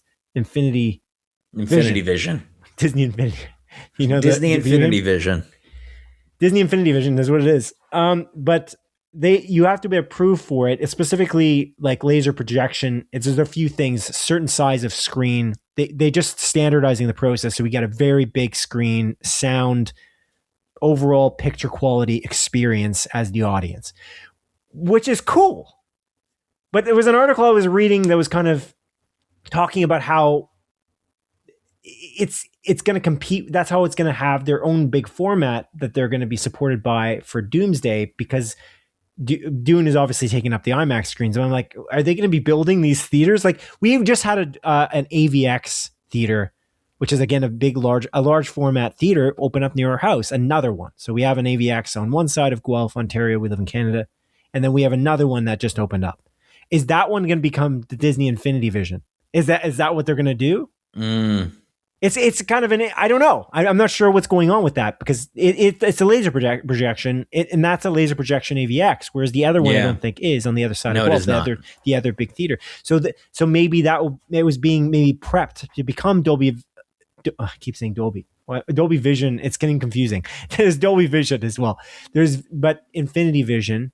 Will that theater that just got the laser projection become? I'm thinking maybe they were prepping it because they knew that was coming, but they didn't actually have a name for it and they hadn't been announced. Because if you're gonna build these theaters out, it's gonna take a long time to build. But I didn't even think that theater was large enough. We got to go to that AVX because we don't even know what that is. Is it gonna look cooler, or we don't even know? I don't know. Because I was thinking about maybe watching Project Hail Mary there, but then I think it was just the show time was like off. Yeah, we couldn't do it for the show time, but we have lots of movies to see. We could try to see Brand New Day in there, or what else? The Super Mario Galaxy movies in there. The Odyssey is another one. The Super Mario Galaxy movie, like Nolan film with IMAX cameras, so we really should go see that in IMAX. Yeah, that's the Super Mario Galaxy movie. You want to see that? No. Okay. I'll watch it at some point, but I will too. I'm not going to see that in theaters, and it doesn't need our help. Obviously, doing very well. Box office very good for Super Mario Galaxy movie. Yeah, I'm very surprised because they seem to fall into the same trappings of Doomsday in some way, but I'm hoping again Doomsday is going to have more reveals that we didn't see yet in all the trailers. There's been no Doomsday trailer, by the way. I wanted to say that there's only been teasers, and they revealed so much in just the teaser. So imagine what the trailer is going to reveal. Anyway, but my point was, Super Mario Galaxy revealed so much stuff, and apparently there's not many twists. Like only the ending kind of has a twist. Like there's like a end credit scene or something. I feel like it's really weird that they revealed Glenn Powell as Star Fox. I feel like that would have been a bigger headline if they didn't tell everyone beforehand. Like they publicized here are all the characters that are going to be in it. All these characters you had no idea about. It's like, I don't know if you needed to tell us. I feel like you could have just held back. But again, this is the current world we live in with trailers. They just reveal everything. So hopefully, I just feel like I don't know. That movie is like definitively a children's movie. Like so it's like I don't know. Are kids like online looking this stuff up? I mean, probably, I guess. And kids are like, wow, Star Fox. I remember Star Fox from the hit Wii U game that came out. That was bad. No, I think it's for Nintendo game fans, and it's for kids. And I think that people do see it because it's on social media. They're revealing it everywhere. Especially that, because it was on a Nintendo Direct. They did multiple Nintendo Directs to reveal the reveals for this. It's so bizarre. Imagine Sony from like making PlayStation like Directs. And just like, here's the Uncharted movie. Here's Tom Holland. He's been hired as Nathan Drake. All the Nintendo Directs, the voiceover guy is always like, this is Tom Holland as Uncharted's Nathan Drake. I don't know why they all sound like that. Anyway, moving on. I don't know what we were talking about. Oh, Infinity Vision. Anything else to talk about that? I guess the only thing to point out is that they also did mention that they're re-releasing Endgame into theaters, and apparently they're adding additional footage that's going to connect it into into Doomsday. And I'm kind of confused. I'm like, okay. I'm like, is it actually? Are they actually going to do something? Imagine it's like a 30-second like end credit clip or something, and they're like, yeah, it's new footage, and then you just sit through another like that 2.5 hour long movie. Which is great, awesome, mind you. It's awesome. I freaking love that movie. 3 hour long movie almost. And then it's just like a little quick clip. It's like, look at this. Wow. Right. Or there's going to be one line of dialogue where Thanos goes, like, I'm the biggest, baddest guy. But actually, there's one guy worse than me. It's Dr. Doom. He's coming out in Doomsday, by the way. He's in the next movie. But anyways, I'm the bad guy right now. And that's what they do. And he looks like Robert Downey Jr. Yeah. Revealed. Yeah, he's like beating the shit out of freaking Iron Man. And he's like, I've seen you before, but you were actually Dr. Doom. And you're coming out in the sequel Avengers movie. Avengers Doomsday. Why do I think that could be real, though? Yeah. That actually isn't a bad idea. Because Thanos would have probably met him in some universe, because he said that is a Thanos from a different universe. Yeah, I don't want to get into it too much because I don't want to spoil. Well, I mean, how can you really spoil Endgame at this point? Considering how many people saw it. If you haven't seen Endgame at this point, I mean, but I'm not. You probably don't want to. I genuinely believe, like, if you had any want to watch it, maybe you would have watched it. But yeah, that's actually, you might be right, because they might be like, yeah, I've seen you before. Yeah, that's crazy. But you were different. You were Dr. Doom in the new Avengers movie coming out this year. They won't do that. Yeah, but is a thought. Okay. Yeah. Moving on to what was next. What is that? Oh, I wanted to. Oh, I should have maybe did this off the top, but some of what I've written here, I just want to give the credit where credit's due, is supplemented from information from James Hibbard's CinemaCon Winners and Losers Hollywood Reporter article. I just wanted to give credit where credit was due. James just Sinners. At the top or at the bottom, but I put it for some reason in the middle of this. Don't know why. What was his name? James Hibbard. James Hibbard's. No, it's James Hibbard's as an apostrophe S, as it belongs to him because he wrote it. Okay, so his last name is just Hibbard. Exactly. Shout out to you, James Hibbard. Top Gun 3, Adrian, is apparently being written. I feel like we might have known that, but it is being written, which is cool. And Mr. Tom Cruise was there, but not for Top Gun 3. He was there for the Digger movie. Don't do it. Don't you dare. He looks really old in this. It's Alejandro G. Inarritu he's directing this, and he looks apparently really, really old. Tom Cruise looks really aged up for this, which is interesting. Mm-hmm. People were thinking that's pretty cool, but they're not sure about the footage because they don't know. It could be bad, it could be good, or something like that. There was a little bit divisive, I guess, the footage, but it's just a trailer, I think. But it is cool. Tom Cruise looks like he's aged up. Anyway, any interest in this film or no? I don't really know much, if anything, about it. So, okay, well, no interest as of right now. I'm a big Revenant fan and Birdman, so that's why I'm interested. I do like those two movies. Yeah, I do like those two movies. We talked about Doomsday. People were talking about, especially this Hollywood Reporter article. Where was DC? Was what James Hibbard was asking. Because DC didn't show up in a big way. They showed up for Supergirl a little bit, but for largely, if you compare it to the Doomsday presentation and even Disney's presentation with all the various fanfare, Doomsday seemed to be like really hyped, and apparently on stage DC wasn't as hyped, according to James Hibbard here. So interesting. I guess it worked actually that I mentioned James Hibbard beforehand to talk about this, because that was his point. Because I wasn't there. I was obviously not at CinemaCon, and we didn't see CinemaCon in any way other than the snippets and the articles. So that is an interesting aspect, because DC's just a fledgling thing now. It's the DC universe is just starting out, and it's kind of funny that they're starting out, and it's such a big fanfare of last year. It was a huge year with Peacemaker and Superman, and there's not really, it doesn't feel as hyped this year. It seems like the Avengers thing and everything from Disney is kind of, for the Marvel Cinematic Universe, is kind of dominating the news cycle with Spider-Man Brand New Day and all that stuff. which is interesting because they do kind of have some good movies coming out this year. Or I guess it's just movie. Is it just Supergirl this year? Am I missing It's just one? Supergirl, yeah. Lanterns is coming out, but that's an HBO show. And I think Creature Commandos. I don't know if it's doing confirmed. A second season, dude. Yeah, I didn't know that. Yeah, they're doing a second season. They also announced. I didn't see that. What's her name? Is it Sydney Chandler? Kyle Chandler's daughter. Yeah, Sydney Chandler. That she was just cast as a.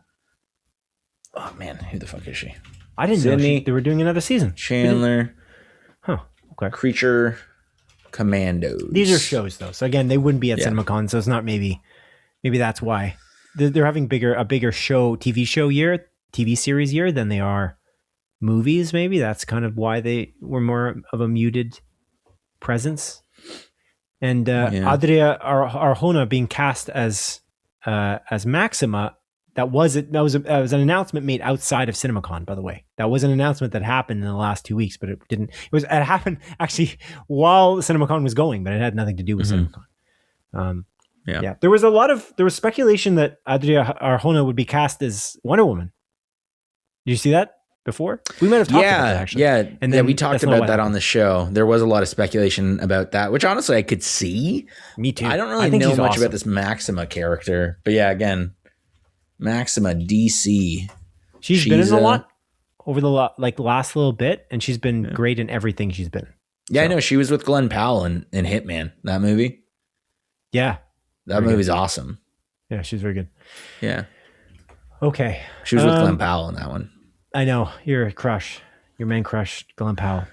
Yeah. All right. Moving on. Johnny Depp took the stage. Did you see this? Did you see anything about this? He took the stage for Ty West's Ebenezer film. Oh. I don't know if I knew it was Ty West. Me neither. That's interesting because Ty West, he did Maxine, right? X, Pearl, and Maxine. Yeah. So I saw that. I'm like, did I not know that he was directing this? I guess not. But anyways, he's directing the Ebenezer A Christmas Carol movie, and Johnny Depp is playing Ebenezer Scrooge in it. And it got a warm reception, and he kind of got a pretty good applause during his presentation while he was on stage, which is cool. He might be back, I guess. I guess Johnny Depp is back. We'll see. Who knows? I don't know. Maybe it's a controversial figure at this point. So, yeah. I know. Yeah. Again, it's not a. I feel like as a society, we're just too okay with letting bad people stay in the spotlight. And I know there was a lot of issues with him and Amber Heard, and it was kind of a two-sided thing. Yeah. And obviously I think they were both very much in the wrong. And there was, again, Amber Heard was crazy, but I think so. I think there was a lot of information out there that they seem to both be very much in the wrong. And I mean, Amber Heard she's gone, right? I don't think we've heard a single thing from her. So I guess Johnny Depp, obviously a bigger actor and everything like that than her, but I don't know. Anyways, whatever. It doesn't really matter. That's an interesting perspective because I kind of see it as the flip side, largely. She wasn't gone. There was a huge trial, and he was completely lambasted and removed from projects, and he just was gone. He was gone from the industry altogether. And she was in Aquaman, and she was still in it. They didn't even take her out. So it's I don't really agree necessarily. Whether she gets hired again is an interesting thing, but he seemed to struggle to get anything for years. He's back. Yeah. I don't know. I don't want to wade into this because there's it's a pretty weird. We talked about this in depth. Yeah. I don't think that. Do we know that he did which he was alleged, and do we know that she did? It's very strange. It's like a he said, she said thing that was very aggressive. I don't know. Yeah, you must have a different opinion than I, but I don't know. I don't know. I think it's different than Mel Gibson personally, but I don't know. I think Mel Gibson's or getting into Kevin Spacey. Kevin Spacey's even crazier. It's just there's a spectrum to be on, and that was they aired their dirty laundry in public for a thing that their relationship was bad. I don't really understand. This is very unusual. I don't really get it. If there was violence in the relationship, it went both ways. So I'm I don't know, who started what was there. We weren't behind closed doors. It's why are we even, they were against each other. It's did he, and then his other spouses came out and said, no, he's not like that. So it's like, okay, so we're gonna just say he's you're condemned now. Your bad relationship means you're condemned forever. It's like for her too. I don't really care. Enough. I don't know. I'm not sure she did it either. I'm not gonna say either way. But this is like a weird. Why did you air this? What was the point of that? And that was my question at the time, and it still is now. And I think it's different for like somebody like Mel Gibson, who's on tape saying, like, being incredibly anti-Semitic, and we let him in really easily. Very unusual. He came back in force. I'm not sure what the deal was with that, but I mean, he took years to come back to. But even then, I'm not like saying he can't be in forever, but he just didn't seem very remorseful on the Mel Gibson side. That's just from my perspective. But again, I don't want to. He's not in jail, so straight to jail. We're not letting Harvey Weinstein make movies anymore. You know, that's true. That's a more cut and dry. That's a cut and dry one. Yeah, you know what? That's totally fair. Maybe I'm being a little bit too harsh. I'm kind of going off memory, and I just feel like they were both kind of in the wrong. But you are right. It is just kind of their own relationship. That's the weird thing about it. It's right? like, what?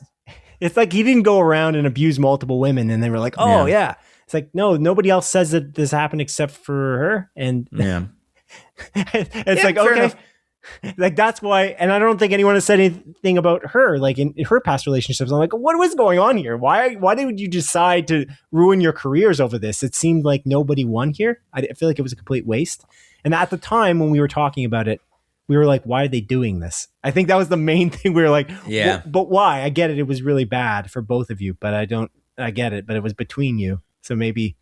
And a lot of it, I'm sure, was like drug fueled and everything like that. Drug and alcohol fueled as well. But possibly, yeah. Yeah, you know what? You're right. You know what? Maybe I don't know. Maybe I'm just being in a little bit of a pessimistic mood and just trying to be an ass about it. But you're not wrong. You know what? Yeah, it's just the spectrum of things. We always talk about this. Like we try to be nuanced here. It's just like I feel like I don't know. We don't know. We don't know a lot of it. Even Kevin Spacey, apparently.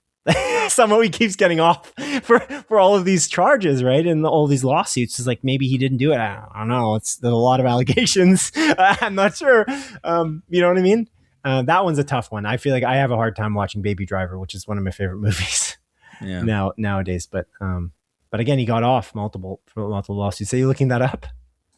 Yeah, there's something as recent as this March. Kevin Spacey settled out of court civil sexual assault claims brought by 3 men in the UK, alleging abuse between 2000 and 2013. Yeah, what does that mean? He consistently. That's the thing, right? It's like when you settle things out of court, it's just, I don't know. Sign an NDA and... Yeah. Yeah, okay. I don't know, man. I don't know. But he's gay. There, but... That was a crazy move. That was a crazy move by him. That was crazy, yeah. I don't remember fucking diddling this kid when I was in my 20s. But I'm gay. By the way. I'm like, what? Brother. Why would you do this? Who thought about that, man? What?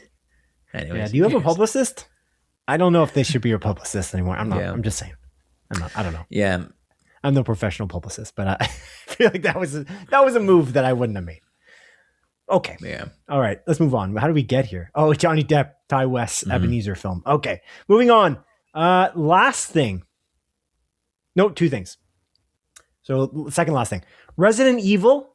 I don't know if you saw this. Resident Evil movie comes September 18th. I don't know if I knew that was this close for one thing. That's this. I knew it was this year, but that's pretty soon. First look is described by somebody. I don't remember what article this was, or maybe this was just quoted from somebody who watched it in the theater.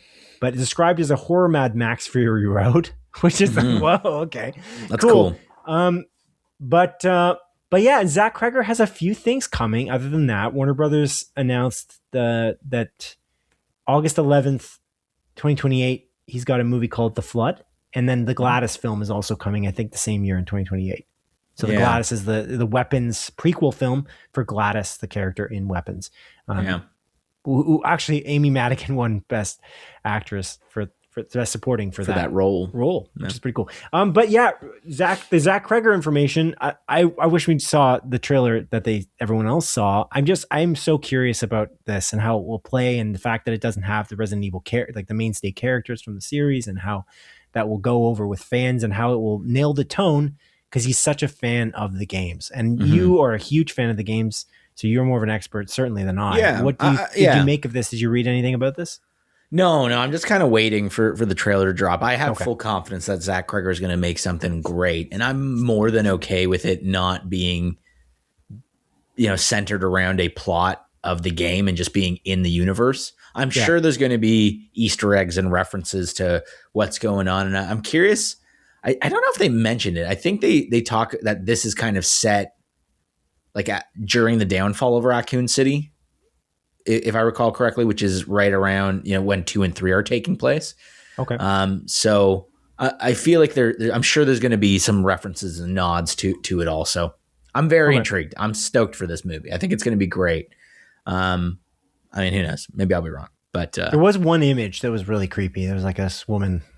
It was like she was wearing the face of a person. Yeah. I don't know if you saw that. Very creepy. Look good. Yeah. Okay. Last thing, and this completely segues into the next story. Wait, David Ellison. Oh, you got more? I'll talk about one brief thing. Yeah. Do it up. That it seems like you won't be bringing up. Godzilla -0 was also at CinemaCon. They released about a minute long teaser for that movie. Nice. It's coming out later this year. Sweet. Very excited about that. Godzilla -1's awesome. This movie is, I think, set 2 years after. I think that's what the trailer says. And it's like something else is coming. There's like a new danger or whatever. And I'm very curious. It also looks like it's going to be partially set in America, because I think there's like the Statue of Liberty in one of the final scenes. That's cool. I'm very, very intrigued about this one. It's a 48. Interesting, eh? Yeah, 48. Yeah. 48-second trailer. So there is the Statue of Liberty at the end of the teaser. I'll pull it up right here for you. You see that? It's cool. Like the Godzilla MonsterVerse films go to Japan, and they go to the US. Oh my God. I gotta watch flipping it. Monarch. Japanese film being taken place in US. You know what I mean? Yeah. I gotta finish Monarch season 2. I watched the first episode and I was like, I'm gonna get back to this. I think it's wrapping up. Yeah. Should be close now to the end. Wonderful. So the thing I was going to talk about, Paramount's David Ellison. He was on stage and everyone's kind of doubtful because it's CinemaCon and it's all about the theatrical experience. And there's this worry that because Paramount is going to merge with Warner Brothers, Paramount's buying Warner Brothers, that the output would decrease, meaning the job losses across the industry is obviously, that's a worry for a lot of people, but it was also a worry for exhibitionists because they're worried about less theatrical films coming. And so he promised that a combined Paramount and Warner Brothers output would be 30 theatrical films a year, each with 45-day theatrical release windows at the very least. So that's kind of the big thing there. I don't know if you had anything to say about that, but I just thought that was interesting because that's what everyone's kind of worried about now. And so actually, I think I even had, hold on.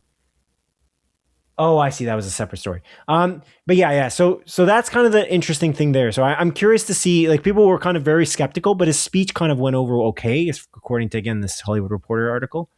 Yeah. They were kind of just saying like, oh, well, maybe people are like okay with it if this what actually is the combined output, because it would seem like that would be the most. But the problem is that 1 year, like, are we going to do 1 year and like, oh, now we're going to make all these job cuts. Oh, now it's 20 years or 20 films a year. Because they promised all this stuff initially. It reminds me of the Xbox merger with Activision.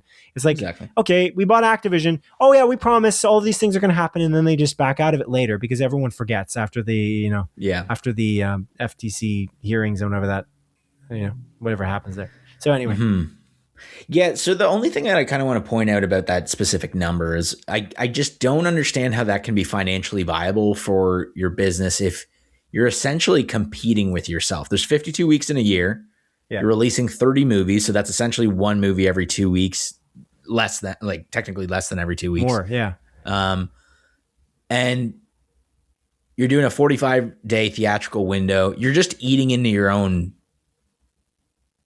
movies. I can't see this going over well. So I think you're right. Like, they're promising this, they're going to do it 1 year. Then they're probably just going to say this is what isn't financially viable. It's not actually bringing in the revenue that we expected. And then they're going to cut it down.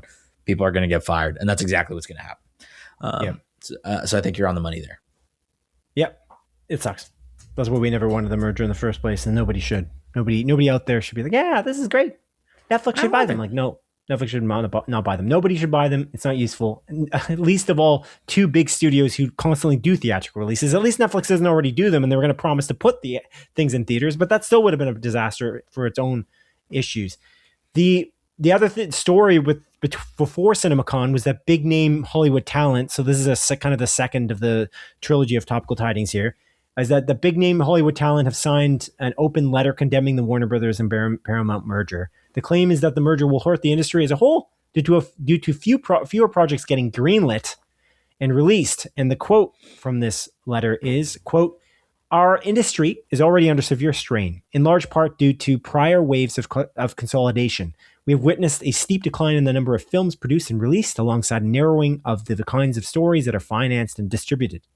Increasingly, a small number of powerful entities determine what gets made and on what terms, leaving creators and independent businesses with fewer viable paths to sustain their work. We are deeply concerned by indications of support for this merger that prioritize the interests of a small group of powerful stakeholders over the broader public good. The integrity, independence, and diversity of our industry would be grievously compromised," unquote. I agree. Yeah. Hear, hear. Yeah. Yeah. I agree. All right. Yeah. Number 3. I'm just kidding. That's it. It kind of all culminated in that. It's interesting to show up on stage. You would have to. If you're going to buy Warner Brothers and you're David Ellison from Paramount, you'd have to show up on stage. But show up on stage and say, "Oh, wait, promise." I'm like, yeah, I'm sure you do. Because you need the merger to go through, and it hasn't gone through yet, bro. Yeah. Do you think that might be one of the reasons why DC was fairly underplayed at CinemaCon? Because the future of it is now uncertain with this merger? Oh, geez. I think it's what I said before. I think the Hollywood Reporter, James Hibbard there, was kind of being a little harsh because I think they only have one big film coming this year. Yeah. And I think the next Superman movie will be more hyped rather than Greg Gillespie's Supergirl movie, which looks awesome. It looks pretty great. Yeah, I'm very excited about it. We can go see that in AVX. Go see that in the AVX laser projection. Well, we could see Mandalorian and Grogu. Oh yeah, Baby Yoda. Yeah, that's next May. month. That's soon. Yeah. When is Supergirl? Is it June? June. Is that a yes? June. Yeah, end of June. Okay. Yeah. Okay. Yeah. Yeah. So yeah, it's bad. We've been talking about the merger forever, but it's cool that people are speaking out about it because it kind of puts them in a bind. There's two major studios. Like I think Pedro Pascal signed on. It's like, oh, you're taking a bit of a risk there. I think Damon Lindelof wrote a little thing on Instagram about how he also signed on. He's like, I almost didn't do it because I'm like, I was afraid. Like I'm going to lose like work. I need to work here. I work for Warner Brothers right now. I've worked for them for a while. It's like, do I do this? And it's like, I decided to do it because I realize it is important that people are going to get shafted, and it's not worth not saying. It's kind of worth reading his post on Instagram and social media. But anyway, I agree. And anyway, let's move on. You're right. The next of the trilogy of topical tidings is and I had this in the montage, but I skipped over it because I wanted to talk about it here because it looks really cool and I think it's worth talking about it in a bigger setting. As announced in a press release, Ratatouille director Brad Bird is deep into development on a new animated noir detective science fiction film for Netflix and Skydance Animation. The film is to be called Ray Gun, is scheduled for a 2026 release, and is set to star Scarlett Johansson, Sam Rockwell, and Tom Waits. This looks really cool to me. I don't know if you looked into this at all. No. Was there a trailer? There's no trailer. It's just a press release, and I'm going to drop it into the chat here from Netflix. And the animation looks really cool. It's Brad Bird, not working at Pixar anymore, clearly, for this one. And I think that, I don't know, I think it looks really cool, and it looks like it has a cool cast. And it's like it's a detective. It's like a science fiction detective film, as I kind of alluded to there. I'm into this. If you look at the pictures, like the images there in the press release from Netflix, it's weird because this was outside of CinemaCon. Not that weird because Netflix doesn't like theatrical releases. I wonder if they're going to double down on that now. You know, we're like promising, oh, we don't have theatrical, we like it, and they're not going to do. They're going to even do less in theatrical releases now on Netflix. They're like, now we're not going to do any. Sue us, bitches. You know, bitch. Yeah. Yeah. But yeah, you see it there? See the images? I do indeed see it. There's like 3 stills really cool. Here. I'm quite excited about it, to be honest. Yeah. I think it looks great. I'm curious. And Brad Bird, I feel like he doesn't miss. Has he missed ever? Like, genuinely, has Brad Bird ever missed? Let's type in Brad Bird into IMDb and determine if he missed. Brad Bird movies. We'll find a bad one. Let's put movies. Well, actually, Rotten Tomatoes. Let's just do Rotten Tomatoes. It's even easier. Incredibles. He did Mission Impossible. Oh, I guess Tomorrowland. Tomorrowland would have been the miss. He directed Tomorrowland? That's what Google AI just told me. Is it true? Tomorrowland, 2015 film. It is. It was his movie after. It is directed by him, Brad Bird. Yep. And it has a story by Bird, Lindelof, and Jeff Jensen. Interesting. I think this movie it's not critically well reviewed, but I don't think it also, I think it did fairly bad commercially as well. Yeah. Yeah. Cool. Yeah. Grossed $209 million worldwide and was considered a commercial failure for losing Disney $120 to $150 million at the box office. Yeah. I remember watching the trailers for this and being like, I don't want to watch this. Yeah. I remember, I was like, I'm not going to watch this. But they worked with them again right after with Incredibles 2. That was a hit. Yeah, that's true. Yeah. All right. Cool, man. But no, I'm curious. I think Brad Bird is a phenomenal director. He's made, great movies. I love Incredibles. I love Ratatouille. I like Mission Impossible Ghost Protocol, so I'm into it. Why the heck not, dude? Why the heck not? This is releasing this year, which is interesting. With no trailer. This is straight to Netflix, I'm guessing, or are they going to do a little theatrical thing? That's what I'm thinking. I'm thinking they're going to double down on the no theatrical thing. They're like, we didn't buy it. The only reason I ask is because the potential of winning Best Animated at the Oscars, right? Oh, yeah. Yeah. No, but they'll do the tricky thing they always do, it's in there for 2 weeks at these 3 theaters. Not to worry. Yeah. Raygun will stream in 2026 only on Netflix. So, yeah. This is from that article. You're right. Directly. Maybe they're going to try to angle for the award. So they'll put it in for 2 weeks. Whatever the window is that the Oscars requires. Sure. Good call it. All right. Okay. Cool. Adrian, now let's move on to a segment of our show that I like to call I Look to the Future. A portion of our podcast where each of us present at least 3 of our picks for the TV series or movies that look most interesting to us that are releasing between the dates of April 21st and May 4th, 2026. Okay, you go first as is customary. Which films, TV show, trailers are you... Oh, sorry. No, not trailers. That's the next segment. Which things are you most excited for that are releasing between those dates? Yes, Simon. There's a few things that I'm excited about. Good. But one that I'm probably most excited about is the horror movie called Hokum. Oh, cool, Hokum. It's coming out May 1st. Stars Adam Scott. Yeah. This trailer, spooky, really interesting. I'm stoked about this. I watched the first trailer and it showed me enough. I'm like, this seems cool. And I know they released one within the last couple weeks that I started watching, and I watched the first 5 seconds. I'm like, why am I doing this? I'm going to watch this movie regardless. So I just turned it off. Okay. So very intrigued. Looks really, really, really good from, again, that initial trailer that I witnessed. Okay. Spooky times. Sweet. My first pick is the Anne Hathaway, Meryl Streep starring The Devil Wears Prada 2. Also premieres on May 1st. Nice, dude. In theaters. Adrian. Looks cool. I liked the first movie. It was good. I was just going to ask if you watched it. No, I never watched it. It was a buzzy film for many reasons. People liked it. People went to watch, and I think it got nominated for a few awards at the time. Yeah, way back then. It's a long time ago. The first one. Yeah, I love Anne Hathaway. I genuinely, I think she's one of the great actors. I think she's awesome in everything she's in. Meryl Streep, though, a little overrated. But anyways. Nice. Okay. I was wondering if you're going to mention Meryl Streep because you went out of your way to say Anne Hathaway, one of the great actors, and not Meryl Streep. That's great. It's cool. It's a joke, by the way. I just want people to understand. Yeah, I really like Meryl Streep more than I feel like. I understand. Like, I don't know if people really think she's overrated, other than that one guy, the crazy guy who said that. But there's something about the humbleness of Meryl Streep in that she's kind of in random stuff a little bit. She's in really cool roles, but she's also in she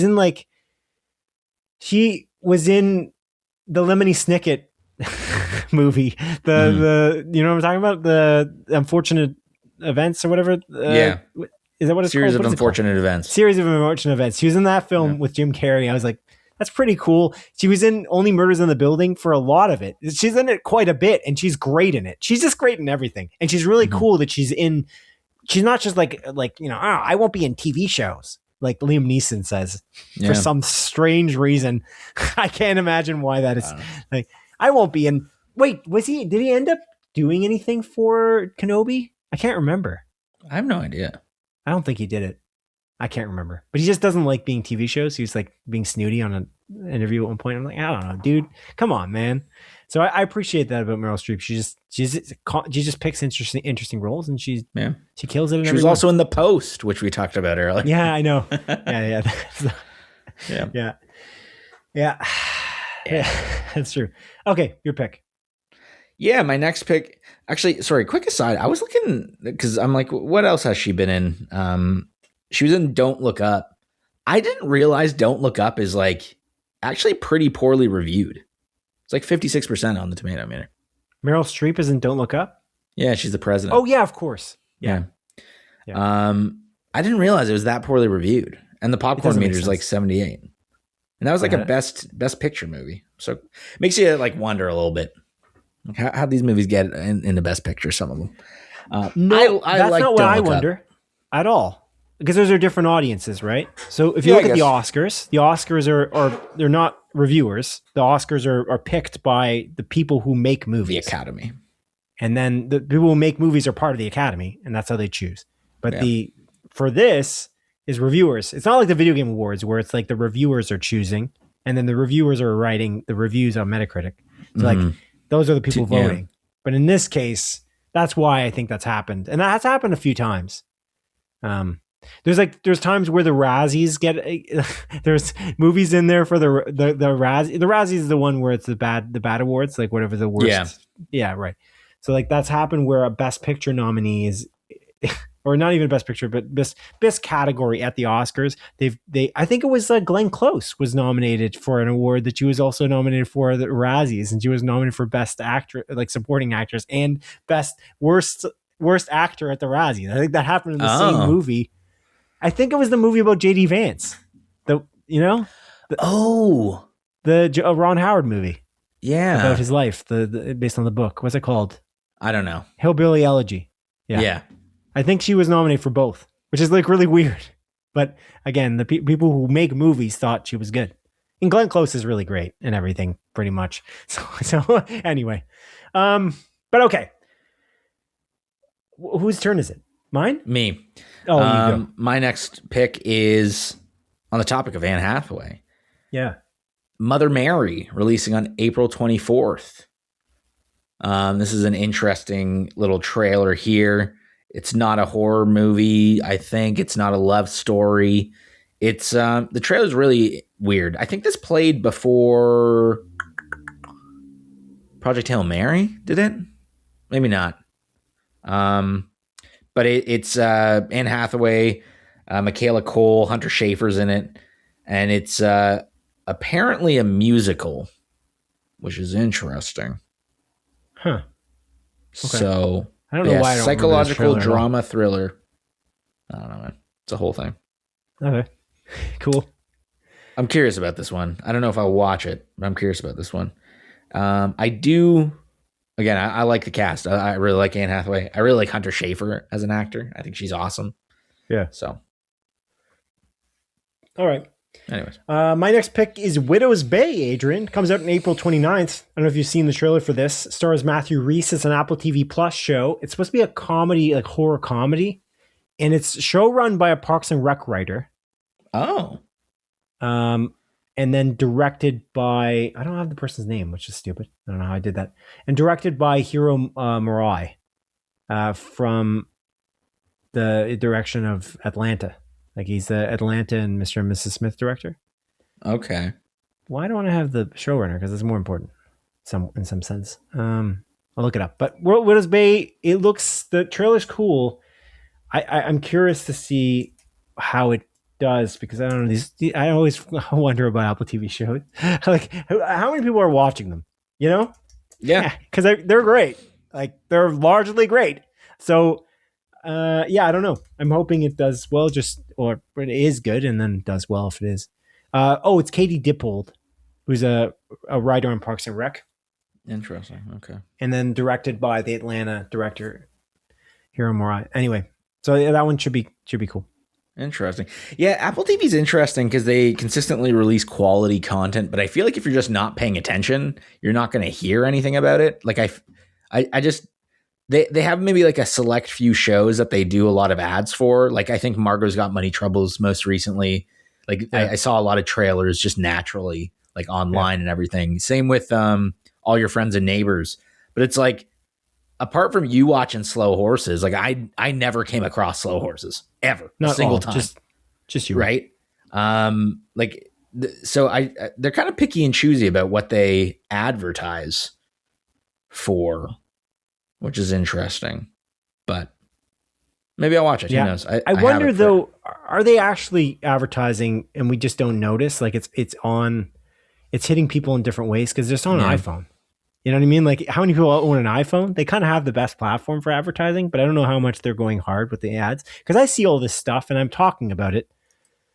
Like I saw the Widows Bay ad like a while ago, like a short one. I don't know. Maybe, I don't know. I hope people watch them because they are great. I think they just announced recently that they have the next season of Dark Matters in August or something like that. And Dark Matters is really great too. Anyway, it's really good. Yeah. Interesting. Cool. And then wait, did I just go or did you just go? I just went. Widows Bay. Okay. Last thing on my list is a movie called Deep Water. That's coming out May 1st. That's with Two-Face. Why am I forgetting the actor's name now? And Ben Kingsley. Two-Face. Yeah. Oh. We saw this trailer in theaters because I remember you being like, "Oh, that's Aaron Eckhart." That's what you said. Right. Yeah. Great. That's exactly what you said and how you sounded. And that's like, they're like, it's like a plane crashing into the ocean. And guess what? There's a shark. There's a shark and it's going, nah, I'm going to kill you. It's killing people. Nah. Nyam. This one's a tough one. I'm not sure which one to pick. I guess I'll just pick this because it's the most interesting trailer I saw recently. One of the more interesting trailers. I don't want to give away the next segment. Apex. Did you see the trailer for this? No, I have no idea what this is. April 24th, this airs. It's a show. No, it's a movie. It's a movie that airs on April 24th. It's Taron Egerton, and he's a psycho. And Charlize Theron is trying to get away from him in the Australian outback. She's in the wilderness trying to get away from this crazy guy.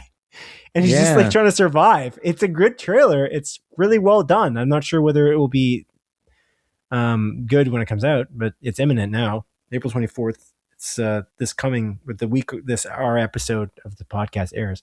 So this one looks cool. I was intrigued by this. Looks cool. I did watch the trailer for this. This looks fun. Yeah, it does. 2 honorable mentions here. Half Man, an HBO show. It's a limited series from Baby Reindeer's Richard Gadd. It's about 2 brothers going through some shit, like their relationship. This one's, again, April 23rd on HBO. Richard Gadd made, again, Baby Reindeer, which was a big hit on Netflix. Really dark show, but kind of fun. Not fun, I guess. Funny would be the word. Not really fun at all. But it's about a stalker. I don't know. Do you ever watch Baby Reindeer? No, I just know the premise. It's like about like a woman that stalks like a man and then kidnaps him, essentially. Not necessarily, but you should watch it. Okay. It's cool. It's good. Anyway, and the other one I've got here is Stranger Things Tales from '85, which airs on April 23rd. The Netflix animated show, which I think is bringing back quite a bit of the cast. I'm pretty sure. I thought no. I thought they were not. Isn't that true? Oh. I thought they replaced a lot of the cast. Well, that's weird. Why would I watch that? Stranger Things They literally replaced all the cast, dude. Did they? Yeah. Like every single person is replaced. Oh shit. Yeah, then I'm watching that. Yeah. Huh. I wouldn't have watched it anyways. I just don't. I must have saw the flip side of that as a headline. Like they replaced the cast. I must have read it the other way. Oh, okay. And it's just I can't be. I just don't care. I love Stranger Things. I love that show. I think season 1 and 4 are immaculate. I like the way it ends. Why would they do this if they're going to replace the cast? I don't know, dude. If you can get the Marvel cast to do like freaking What If, like largely, you know what I mean? Yeah, some of them didn't come back though. To be fair, dude, there are so many actors in that. It's crazy. Yeah, I know. That I wouldn't. That's what I thought was happening with this. I thought it was mostly. That's why I said mostly, but they mostly didn't get any of the cast. It's the opposite of what I said. Yeah, they didn't get a single one of them. I don't think, dude. Not one? I don't think so. Oh, okay. That's pretty. Could be wrong. Maybe some like minor characters. Yeah, so that's why it wasn't part of none my of the main cast is the top 3 movies and TV shows I was excited for. I guess. Yeah, I started there. Okay.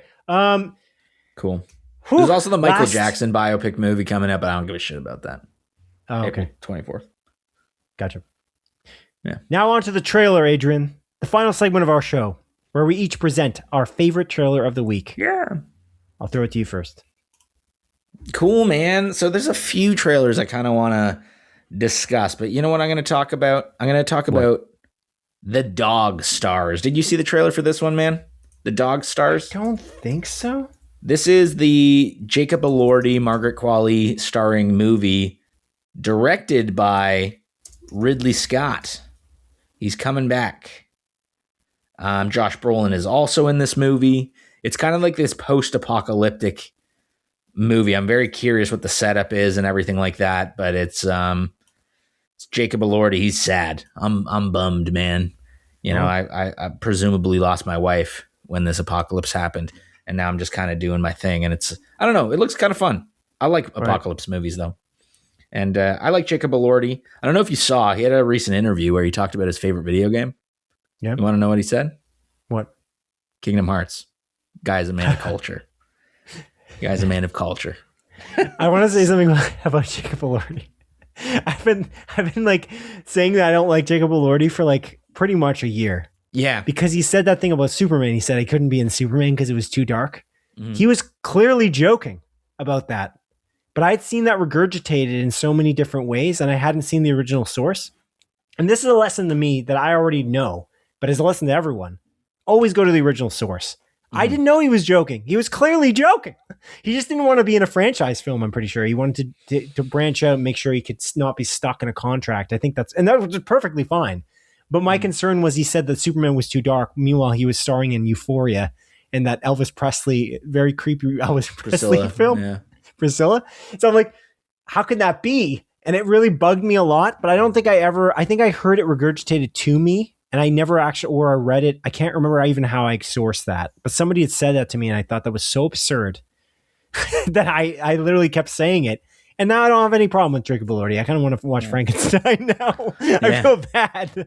He was good though. He was really good in that Emerald Fennell. I didn't watch that. Brightburn. No, not Brightburn. Saltburn. Yeah. Yeah. Anyway. Yeah, no, I like Jacob Elordi and everything I've seen him in. Like, I think Priscilla is pretty good. Like, I think he's awesome in that. I think he seems like a pretty cool dude again, just because he loves Kingdom Hearts and that's his favorite game.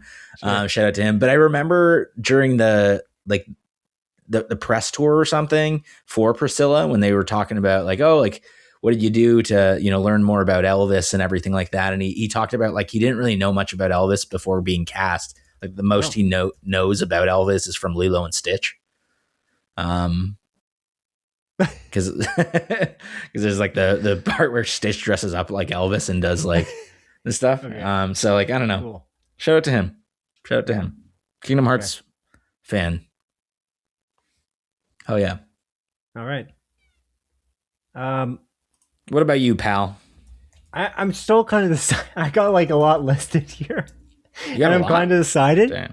I'm trying to figure out the first one I wrote here because I'm not sure what it is. You can only have one. If you say more than one, you get shot. Yeah, I know I can have one. Yeah, get shot. I'm just trying to figure out what the first one I wrote here is, because the problem is I write this over the course of 2 weeks, and then I write things down and I don't write what they are. And I don't remember what it is. Oh, this is a kind of a cool. Is this a TV show? I love Apple TV shows. I still don't know whether it's a TV show or a movie anytime they announce anything. Do you have that problem with them? Because I have this problem every time. Every time they announce anything, I'm like, is this a movie? And then I have to look to the end. I always just assume that it's a series, like 100% of the time. Well, they have lots of movies. I always assume. That's I know. the problem.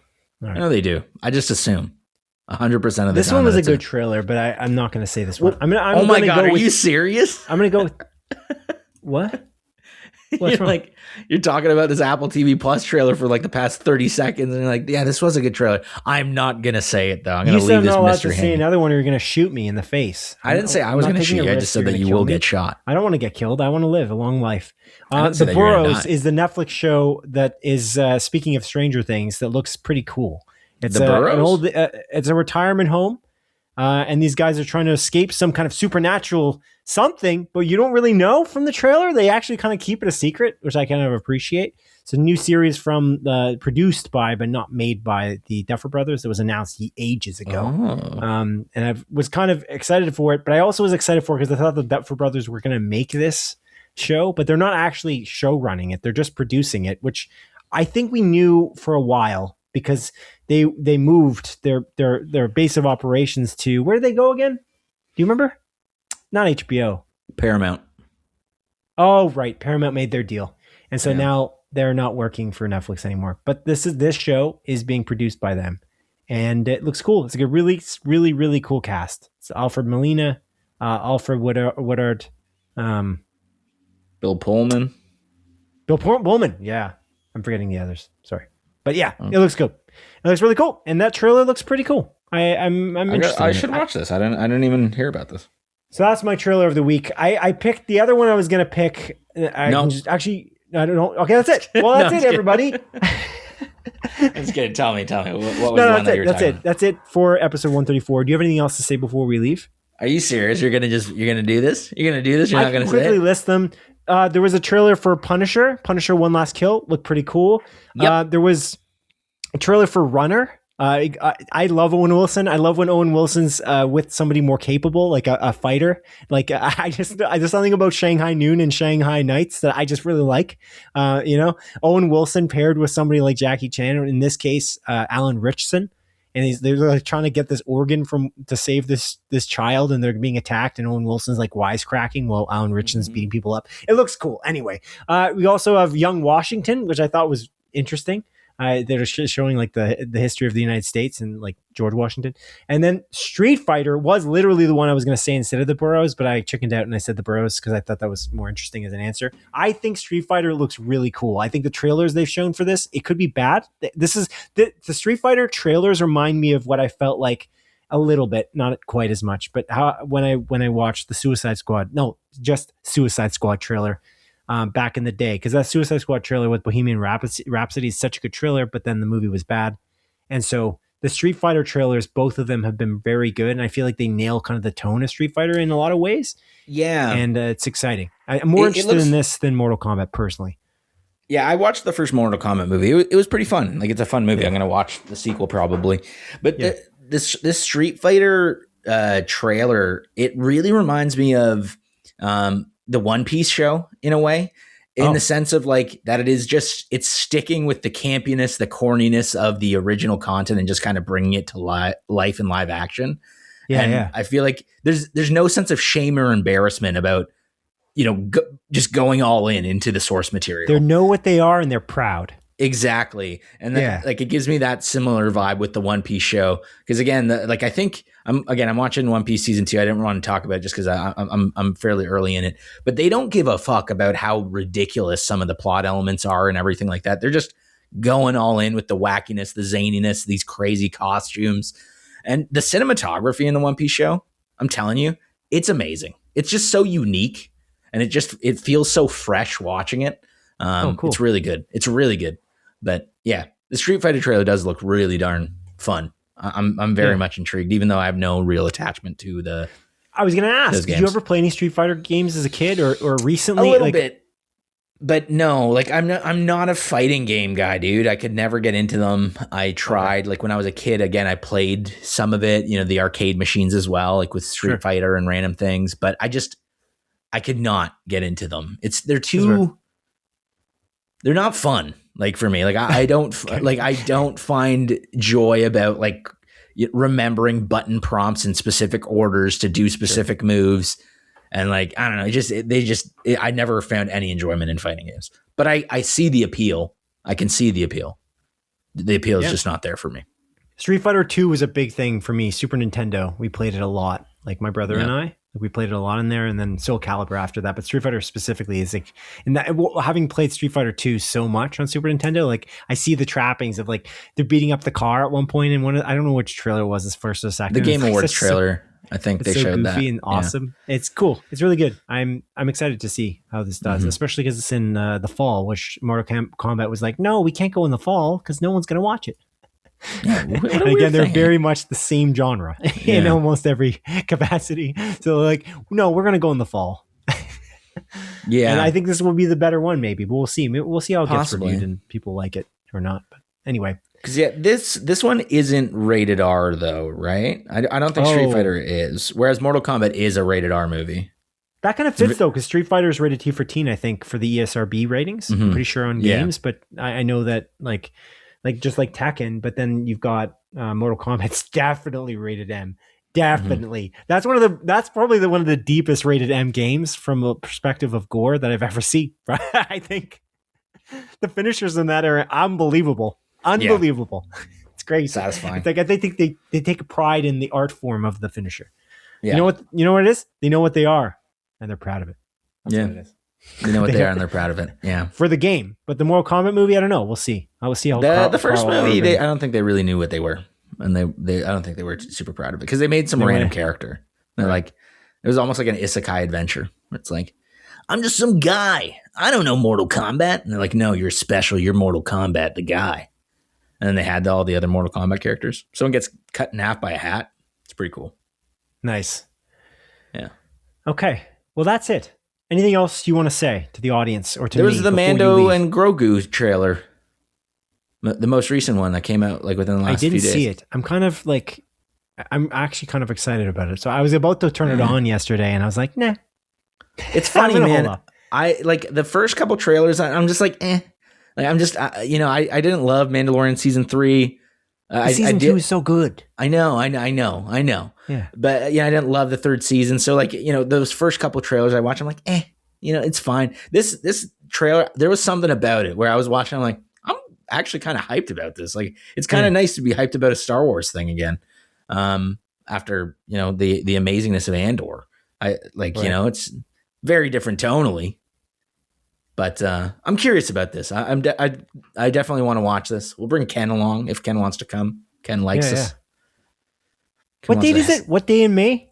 May 24th, I think. Okay, good. Because I'm going to New Brunswick on a trip for work. What are you doing there? And so I'm just doing like a retail, building out like a big section. They threw away our section, so I got to go in and set it up. So I'm in 4 stores. May 22nd, by the way. So that's way before. I'm leaving and coming back way before. Thank goodness. It's cool. Okay, my friend, that is it. Anything else you want to say to the audience before we wrap this guy up? No, not really. I don't. Okay. No, but you know what I'll say to you, man. Oh. You know what I'll say to you. You're all in the space mood. You're all about the moon. Space. Pragmata. Space. Let me tell you, on the moon. I think it's on the moon. It's really good. I know. It's really, really, really good. Pragmata is the newest game from Capcom on PC, PlayStation, and Nintendo Switch. It's not on Xbox, right? Is it this? Xbox? Oh, no, it's on Xbox. And Xbox. Yeah. Yeah. It's Yeah. It was always supposed to be space because I think he was more astronaut like in the very first trailer. And then he became the suit became a little bit less astronaut, like classic astronaut and more not modern, but more futuristic. It's like cool, like almost battle armor looking style. Yeah. Stuff. That's cool looking. Yeah. You like it though, eh? It's really good, man. It's awesome. Yeah. I'm loving it. Like genuinely loving it. It's so cute.